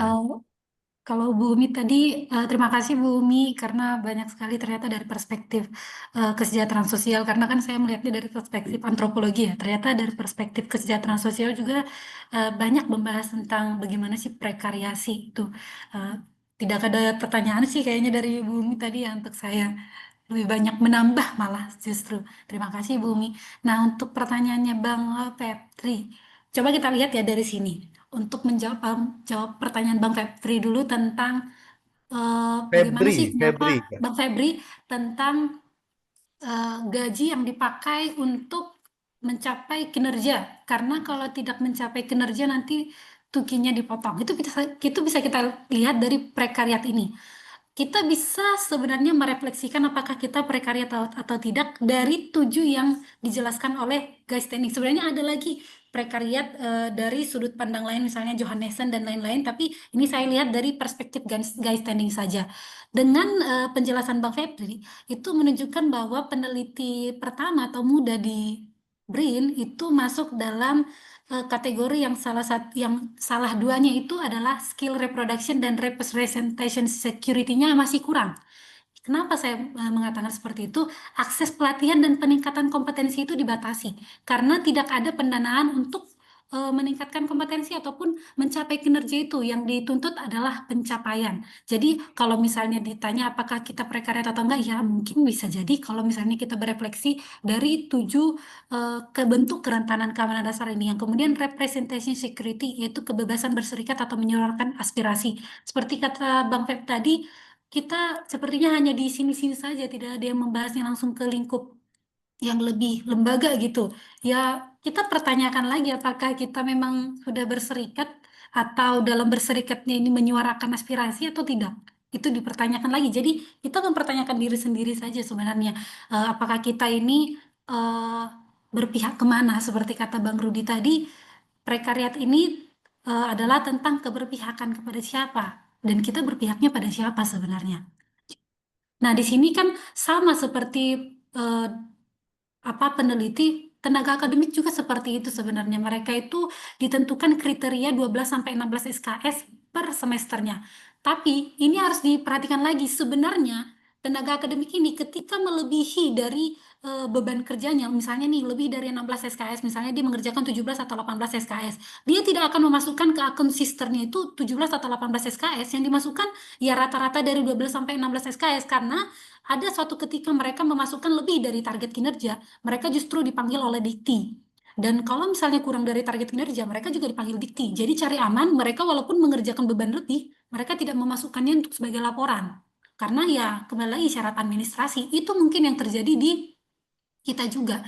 Kalau misalnya beban kerjanya nih, karena untuk mencapai Scopus kan tidak bisa misalnya 1 tahun, misalnya dikirim awal bulan, misalnya awal tahun Januari, apakah akan terbit Desember belum tentu, tetapi bisa jadi tahun depan atau 2 tahun kemudian. Sementara untuk capaian itu hitungannya tahunan, yang mana nantinya kalau itu tidak tercapai, capaian kerja tidak tercapai, ujung-ujungnya ya penghasilannya dipotong gitu. Itu bisa jadi salah satu guys standing juga yang income stability, karena ya penghasilan kita jadinya tidak stabil.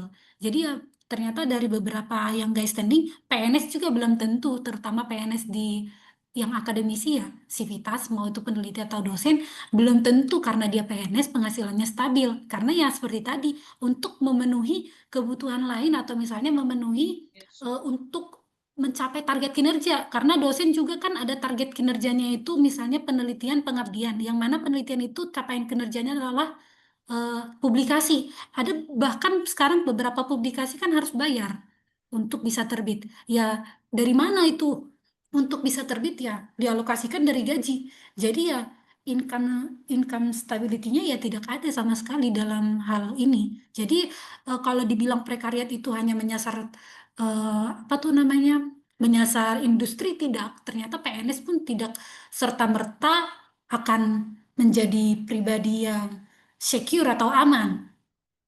Nah, ini bisa dipertanyakan lagi soal tentang solidaritas ya, seperti yang tadi dalam kesejahteraan sosial kan perlunya solidaritas dan kohesi.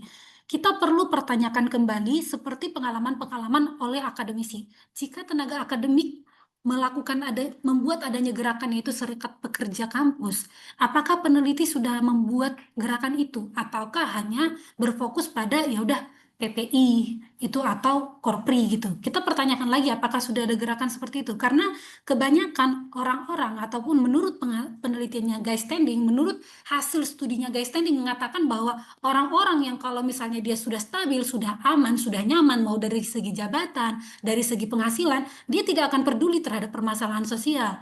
Nah, perlunya dalam hal gerakan ini adalah orang-orang yang justru yang sudah stabil, yang sudah jabatannya lebih stabil, penghasilannya lebih stabil, harusnya mereka lah yang menggerakkan atau justru membantu menggerakkan kegiatan atau misalnya solidaritas ini untuk membantu mereka-mereka atau peneliti ataupun akademisi yang belum sejahtera, karena bisa dengan pengalaman mereka misalnya dengan penghasilan segini, seginilah standar sejahteranya peneliti, harusnya kan seperti itu. Nah, itu kita pertanyakan lagi apakah sudah ada di antara kita yang seperti itu, ataukah sudah ada dari gerakan dari diri kita sendiri yang misalnya dia sudah stabil secara ekonomi, secara sosial, dia mau ikut membantu adanya gerakan ini, gerakan solidaritas untuk membantu mereka-mereka yang di bawah. Karena seperti yang dibilang sama Guy Standing juga, kelas prekariat ini bisa jadi yang namanya gerakan politik gitu, gerakan politik atau bahkan jadi namanya menormalisasi yang namanya eksploitasi kerja. Jadi tergantung kita yang berada di lingkungan itu. Karena apapun itu namanya pada akhirnya kita lihat walaupun belum mapan ya, sekarang kan akhirnya ada tunjangan kinerja dosen yang sebelumnya tidak ada. Itu dari gerakan SPK, Serikat Pekerja Kampus. Itu bukanlah lembaga yang atau misalnya bukanlah ikatan yang sudah mapan seperti Korpri, bukan. Bahkan belum ada yang namanya yang jelas seperti udah dilindungi undang-undang, belum. Tapi dengan adanya gerakan itu, kerjasama itu, akhirnya muncul nih peraturan baru yang mengeluarkan tunjangan kinerja dosen. Walaupun sekarang masih hanya menyasar dosen PNS. Karena sekarang kan kebanyakan dosen bukan PNS lagi, karena dengan adanya PTNBH, jumlah dosen PNS sudah dikurangi karena untuk mengurangi anggaran negara. Jadi sekarang rata-rata dosen itu adalah dosen tetap yang dibiayai oleh kampus gitu. Jadi kembali lagi kita pertanyakan, apakah kita bisa bukan semapan ya, selantang SPK, Serikat Pekerja Kampus, untuk menyuarakan suara-suara dari peneliti di BRIN seperti itu. Karena ya kita tahu jompang sekali ya penghasilannya sekian juta saja harus untuk membayar APC yang harganya puluhan juta. Tuh. Kemudian untuk pertanyaannya Bu Carolina, di sini saya ingin menjawab karena gini. Kalau kita lihat apakah prekariasi itu bisa, apakah industri skala besar itu bisa mengurangi prekariasi, justru sebenarnya tidak, Bu Karol. Karena kalau menurut Guy Standing dalam munculnya neoliberalisme itu justru karena industri-industri ini gini, kan liberalisme kan pembebasan ya. Neoliberalisme itu justru negara ikut campur tangan untuk membuat industri itu punya kuasa atas pekerjanya dengan adanya peraturan-peraturan. Seperti yang kita tahu sekarang itu Undang-Undang Hak Cipta. Undang-Undang Cipta Kerja itu Undang-Undang Cipta Kerja itu kan sekarang melucuti pekerja. Orang bisa perusahaan bisa memecat karyawannya, perusahaan bisa mengganti karyawannya karena dengan rentang kerja cuma 2 tahun, atau perusahaan bebas nih yang namanya memberikan cuti atau tidak gitu. Jadi dengan adanya legalisasi dari negara dengan mengeluarkan cipta kerja untuk industri itu sebenarnya melucuti para pekerja dari hak-haknya. Karena sebenarnya hak-hak pekerja itu salah satunya juga ada yang namanya kenaikan jabatan. Sementara dalam Undang-Undang Cipta Kerja dan bagaimana neoliberalisme sekarang dengan industrialisasi, perusahaan mana mau mempekerjakan pekerja sampai bertahun-tahun yang mana akhirnya gajinya harus dinaikkan tiap tahun, ujung-ujungnya ya udah 2 tahun cut, ambil yang baru gajinya UMR, karena UMR itu kan standarnya hanya 1 tahun, tahun berikutnya harusnya udah naik kan, seperti itu ya. Dengan seperti itu ya akhirnya di-cut nih pekerja. Jadi apakah industri skala besar itu membantu? Enggak juga, justru dengan adanya industri skala besar ini yang paling banyak menghasilkan yang namanya prekariat baru, karena orang-orang bisa dipecat sebelum misalnya nih usianya 35 tahun, udah dipecat aja, ambil nih tenaga kerja baru yang masih muda-muda karena menurutnya dengan masih fresh graduate bisa diupah rendah. Sementara orang yang punya skill yang lebih ya ujung-ujungnya pergi ke luar negeri atau kerja dengan pekerjaan yang multinasional ya di luar negeri, bukan di dalam negeri lagi seperti itu. Dan apakah misalnya UMKM ini menjanjikan? UMKM juga bisa kita pertanyakan lagi, Bapak Ibu. UMKM kan gajinya rendah. Kita tahu penghasilannya kan berdasarkan bagaimana sih penghasilannya seperti itu. Jadi bagaimana mendorong UMKM itu supaya bisa membantu, sebenarnya tidak selalu harus UMKM-nya, karena harus perlu yang namanya dari negara. Seperti apa kalau dari negara yang mulai dengan mendorong UMKM dengan yang namanya membantu yang universal. Negara itu harus menyediakan jaminan sosial yang universal, termasuk membantu yang namanya upah tenaga kerjanya, karena banyak UMKM itu diupah jauh di bawah UMR sesuai dengan penghasilan dari UMKM. Banyak sekali. Dan kemudian mendorong pendidikan kewirausahaan yang memang ada di daerah tersebut. Misalnya memang ada pariwisata, segala macam yang didorong pendidikan kewirausahaan yang bisa membangun itu. Dan dibangunlah UMKM yang memang sesuai, yang UMKM yang berfokus pada komunitas. Ya misalnya di beberapa daerah, misalnya di salah satunya di Desa Wisata Beji ya, di Beji di Yogyakarta. Itu kan masyarakat situ yang mengembangkan, mau oleh-olehnya, mau pariwisata goa yang untuk mandi-mandi atau apa gitu, itu kan masyarakatnya sendiri, itu kan UMKM-nya. Eh, terus eh, di sini perlu juga yang namanya mendorong yang namanya eh, masyarakat ikut andil gitu. Karena kalau kita lihat ya, negara kan terlalu berfokus kepada industrialisasi, itu memang nggak dibuat-buat Bapak Ibu, itu memang udah proyek global gitu dengan neoliberalisme. Di Amerika sendiri neoliberalisme itu dengan adanya NATO itu ngancur, bukan NATO, bukan NATO. Dengan adanya neoliberalisme di tahun 2000-an di Amerika itu menghancurkan ekonomi Amerika dengan munculnya prekariat. Tapi anehnya Indonesia tidak belajar dari hal itu. Indonesia malah ikut-ikut buat undang-undang cipta kerja. Padahal di Amerika sekarang itu yang kaya dengan yang miskin itu, yang kaya itu cuma 1%, yang miskin 99%. Dan Indonesia anehnya justru tidak belajar dari itu dan memunculkan undang-undang cipta kerja, industrialisasi, dan memaksa UMKM harus punya PT. Ya kenapa harus punya PT? Ya karena biar negara itu bisa mengaplikasikan undang-undangnya supaya UMKM itu ya misalnya dalam nama PT bisa semena-mena sama pekerjanya gitu. Kalau misalnya pekerjanya dianggap ini nggak sesuai, ini udah 6 bulan, udah dipecat saja. Tidak ada jaminan kerja sama sekali. Apakah UMKM sama industri menyumbang prekariat? Ya, sama menyumbang. Bahkan tanpa UMKM pun sebenarnya prekariat di Indonesia banyak. Kita bisa lihat di sekitar kita ketika ada pekerja buruh harian itu prekariat. Dia tidak pasti besok bisa kerja atau enggak. Karena kan tergantung panggilan. Seperti itu Bapak Ibu. Dan mungkin itu saja. Apakah ada yang mungkin kurang memuaskan Bu Kera sama Bang Feb? Baik, terima kasih Kak Ririn. Bagaimana Bu Lina, Bang Feb? Terima kasih Mas Erwin, terima kasih Mas Mungkin Bilal, Mbak singkat Ririn. saja ya Bu kalau ada yang disampaikan. Hmm, Terima kasih. Silakan Bu, singkat. Oh, tidak ya. Baik, masih ada dua lagi di chat ini.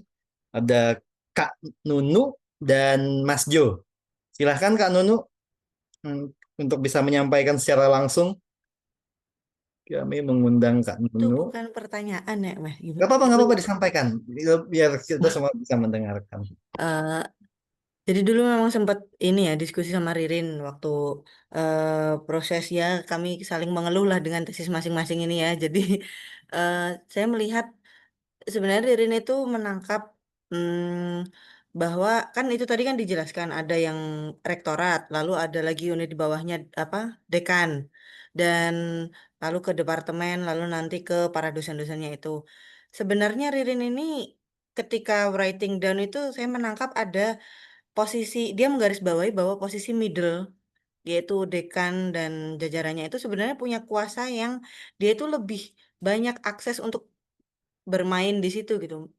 Jadi mereka tuh punya punya opsi untuk membuat lahan itu basah atau tetap membuatnya kering. Jadi sebenarnya kalau Ririn mau mengabstraksikan lagi, dia mungkin bisa akan eh, apa ya, mengelaborasi teori aksesnya siapa Peluso mungkin ya, bahwa yang ini bukan cuman power tapi sebenarnya ada aksesnya di situ dan posisi middle inilah yang sebenarnya lebih tinggi daripada top gitu sebenarnya ya. Dan eh, sebenarnya posisi teratas dari suatu institusi itu bukan yang membuat peraturan di atas sendiri, tapi justru mereka yang ada di tengah yang bisa bermain di dua kaki gitu. Nah, mungkin ini bisa direfleksikan juga untuk menyiasati riset-riset yang sifatnya institusional yang lain gitu. Dan untuk Mas Bilal, karena kita sama-sama tentang temporalitas, yang saya tangkap di sini adalah para pekerja di sektor ride hailing ini sebenarnya mereka terjebak dalam temporalitas orang lain gitu. Mereka sudah bekerja dengan waktu yang tepat, tapi dia harus menghidupi waktu orang lain.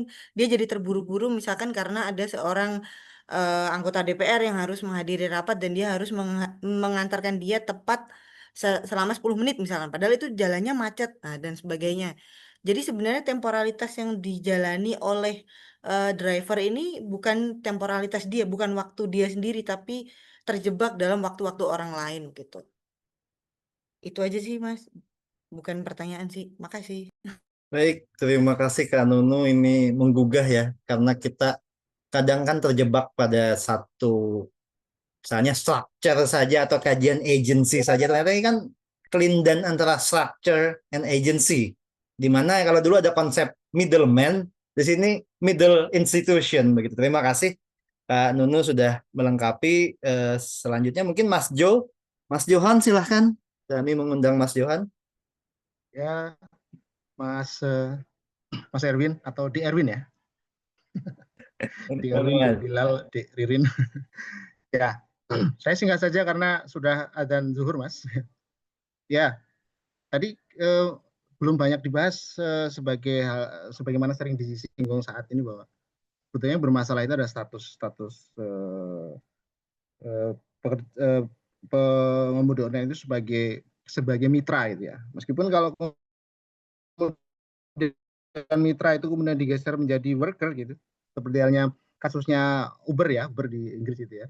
Itu kalau di Indonesia kira-kira apa yang akan terjadi, karena kan pasti akan ada banyak peraturan-peraturan yang akhirnya menyingkirkan yang tidak sesuai persyaratan dari pemberi kerja gitu. Nah, gimana dilema ini, dilema antara mitra kemudian jadi worker ini, kalau kemudian ini dimasukkan dalam diskursus kaitannya dengan bagaimana melakukan perlindungan terhadap driver ini. Mas Bilal tadi belum banyak membahas tentang itu. Gimana tanggapan Mas Bilal untuk dilema antara ini, perubahan status kemitraan yang selama ini ada di aplikasi ojek online ini. Kemudian tadi juga sudah disinggung tentang transparansi algoritma ya. Ya memang kita belum pernah ada sepertinya pembahasan langsung tentang sebetulnya algoritmanya seperti apa, kemudian perusahaan penyedia aplikasi itu membahas tentang itu. Tapi setidaknya di sini sebetulnya ya kemauan pemerintah ya, termasuk kan kaitannya sama suspend itu kan selama ini juga diserahkan pada aplikasi. Nah ini saya kira menjadi titik masuk yang paling penting. Saya setuju dengan Mas Bilal tadi. Kemudian untuk kaitannya dengan dosen, saya melihat apa iya ya sebegitu lemahnya pemerintah gitu. Mereka kita ini punya undang-undang tentang dosen, bahwa dosen itu nggak ada status kontrak yang dibatasi gitu, kemudian ada peraturan yang juga antara gaji dosen dengan uang kuliah itu bagaimana mencari titik temunya, kemudian bagaimana dosen itu sebagai profesi bukan sekedar tidak disamakan dengan pekerja secara umum gitu. Nah apa iya undang-undang kita atau pemerintah kita itu begitu lemahnya sehingga law enforcement-nya ini tidak terlihat dalam kaitannya dengan pengaturan dosen ini. Ya, itu aja. Makasih, Mas.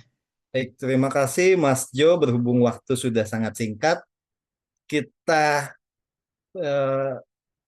hadirkan Mas Billy dan Kak Ririn untuk menjawab secara singkat ya, masing-masing sekitar 3 menit karena sebentar lagi sudah memasuki jam 12. Silahkan Kak Ririn. Oke, untuk menjawab Nuzul ya tadi tentang middleman. Sebenarnya di tesis saya bahas juga sih tentang middleman, makanya tadi saya membahas sedikit tentang The Theater of Stage-nya Clifford Geertz. Itu bagaimana sebenarnya dalam sebuah institusi, dalam lembaga itu ada negara dalam negara. Itulah perannya middleman. Mereka sebenarnya memiliki kuasa, betul seperti yang dibilang sama Mbak Nuzul, mereka memiliki kuasa sebenarnya untuk terhadap akses sumber daya. Tapi ya kembali lagi diberikan kepada middleman-nya itu mau berupaya atau tidak. Karena sebenarnya kalau mau berupaya atau tidak kan tergantung sama unit bisnis yang dimiliki. Bagaimana middleman mau berupaya ketika unit kerjanya tidak memiliki unit bisnis seperti unit kerja yang lain. Itu sih Mbak Nuzul. Jadi ya data theater of state itu ada di dalam universitas. Bahkan mungkin di BRIN sendiri pun bisa kita lihat sebenarnya di theater of state pun sebenarnya mungkin terjadi, tapi ya tidak terlalu terlihat. Terus yang kemudian pertanyaannya Mas Johan, undang-undang tentang dosen sebetulnya sudah cukup jelas. Sebenarnya tidak sejelas itu, Mas Johan, karena ada di situ tugas tambahan. Jadi tugas tambahan inilah yang sebenarnya multitafsir oleh universitas, oleh lembaga. Dengan tugas tambahan, dosen-dosen ini atau tenaga akademik baru itu kadang dibebankan beban kerja lebih seperti untuk mengurus yang namanya akreditasi, administrasi, kemudian untuk jadi kepanitiaan. Jadi ya tugas tambahan ini dalam tanda kutip kadang diartikan banyak hal gitu. Jadi belum ada yang namanya spesifik tugas tambahan itu apa saja. Karena tugas tambahan ini multitafsir kalau di universitas. Mungkin itu saja dari saya. Bang Rudi. Terima kasih Kak Ririn. Selanjutnya Mas Billy singkat ya. Mohon. Mas Erwin, tadi mungkin nanggepin pertanyaan dari Mas Johan ya. Apakah pekerja pemudaan ini statusnya mitra, terus dia layak untuk menuntut hak-hak sebagai pekerja? Dari awal sebenarnya para pekerja pemudi online ini relasi dengan perusahaan adalah sudah relasi pekerja dan pemberi kerja, bukan relasi mitra yang seperti selama ini digaungkan. Terus bagaimana mengubah relasi tersebut dan apa implikasinya? Tentu banyak ya. Kalau dari perusahaan mereka merasa pasti ya berkila banyak kerugian dan macam-macam. Tapi pada kenyataannya perusahaan selama ini lebih banyak meraup keuntungan karena mereka tidak perlu menyediakan kendaraan, tidak perlu merawatnya dan macam-macam. Tapi ya balik lagi bahwa relasi antara pekerja pemudi online dan perusahaan adalah tetap relasi kerja meskipun statusnya mitra. Dan sebenarnya pekerja juga layak untuk hak-hak mereka sebagai pekerja gitu. Tapi karena Indonesia adalah negara hukum ya, kalau misalnya di paragraf awal itu bahwa ya status itu mesti diperjelas seperti yang Mas Yohan tadi bilang melalui undang-undang dan semacamnya. Tapi kesulitannya yaitu tadi mungkin ada berbagai macam institusi yang harus berkoordinasi ya, karena ini seperti yang tadi saya sampaikan bahwa ada 3 kementerian yang mungkin bakalan berunding terkait dengan status pekerja pengemudi online ini nanti ke depannya gitu. Cuman ya ini salah satu yang menjadi tuntutan para pekerja itu mereka mendapatkan hak-hak sebagai pekerja, namun perusahaan selalu berdalih bahwa mereka mitra dan bukan pekerja. Dan ini yang menjadi salah satu problem yang belum terpecahkan sampai sekarang. Mungkin itu Mas Win. Terima kasih. Oke, terima kasih Mas Billy. Baik, Ibu Bapak mohon maaf karena waktu sudah habis. Ada beberapa pertanyaan yang belum terjawab seperti yang di kolom chat ada Pak Risianto. Nanti mungkin bisa ketemu di kantor didiskusikan kembali bersama Mas Billy, Kak Ririn biar lebih hangat sambil ngopi, sambil makan siang dan lain-lain mungkin seperti itu. Nah, untuk kesempatan kali ini izinkan saya sebentar menarik garis lagi. Yang pertama adalah bagaimana temuan dari Kak Ririn dan Mas Billy ini ternyata sangat nyambung satu sama lain, di mana ada peralihan risiko dari struktur ke individu. Jadi semua dibebankan ke perkara individu, ini terserah individunya, sementara struktur seolah-olah lepas tangan. Padahal struktur di sini mereka yang menentukan, administrasi kampus dan algoritma platform itu yang menjadi infrastruktur tak terlihat, yang menentukan pendapatan beban dan mobilitas. Nah, inilah yang patut kita refleksikan kembali. Apakah ini hanya terjadi di ranah dosen akademis dan hanya terjadi di ranah pengemudi ojol? Apakah ini terjadi di banyak ranah? Inilah ceruk-ceruk yang bisa kita ambil untuk melakukan riset ke depan. Dan jangan-jangan ini terjadi pada kita. Baik, terima kasih atas pemaparan yang sangat luar biasa dari Kak Ririn dan Mas Billy. Terima kasih atas tanggapan yang sangat luar biasa dari Bu Umi. Terima kasih kepada Bu Kapus untuk kesediaannya membuka ruang untuk diskusi yang sangat hangat pada pagi ini. Akhir kata, mohon maaf jika ada kesalahan. Terima kasih atas kehadiran Ibu Bapak. Selamat siang, selamat istirahat, dan wassalamualaikum warahmatullahi wabarakatuh. Waalaikumsalam warahmatullahi Kami kembalikan ke MC. Terima kasih kepada Mas Erwin yang telah memandu jalannya diskusi pada sharing session hari ini. Selanjutnya, terima kasih kepada narasumber, penanggap, serta Bapak Ibu semua atas diskusi yang menarik ini. Sebelum menutup acara, mari kita lakukan dokumentasi bersama-sama. Mohon kepada Bapak Ibu berkenan untuk menyalakan kamera terlebih dahulu.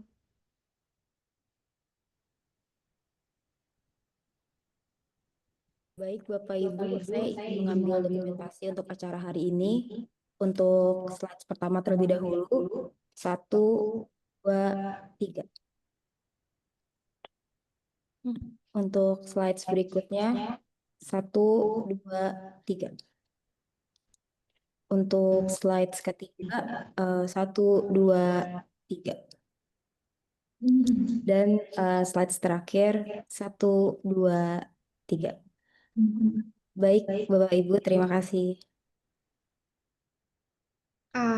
Dengan demikian, berakhirlah seluruh rangkaian kegiatan pada pagi hari ini. Terima kasih atas kehadiran dan partisipasi Bapak Ibu sekalian.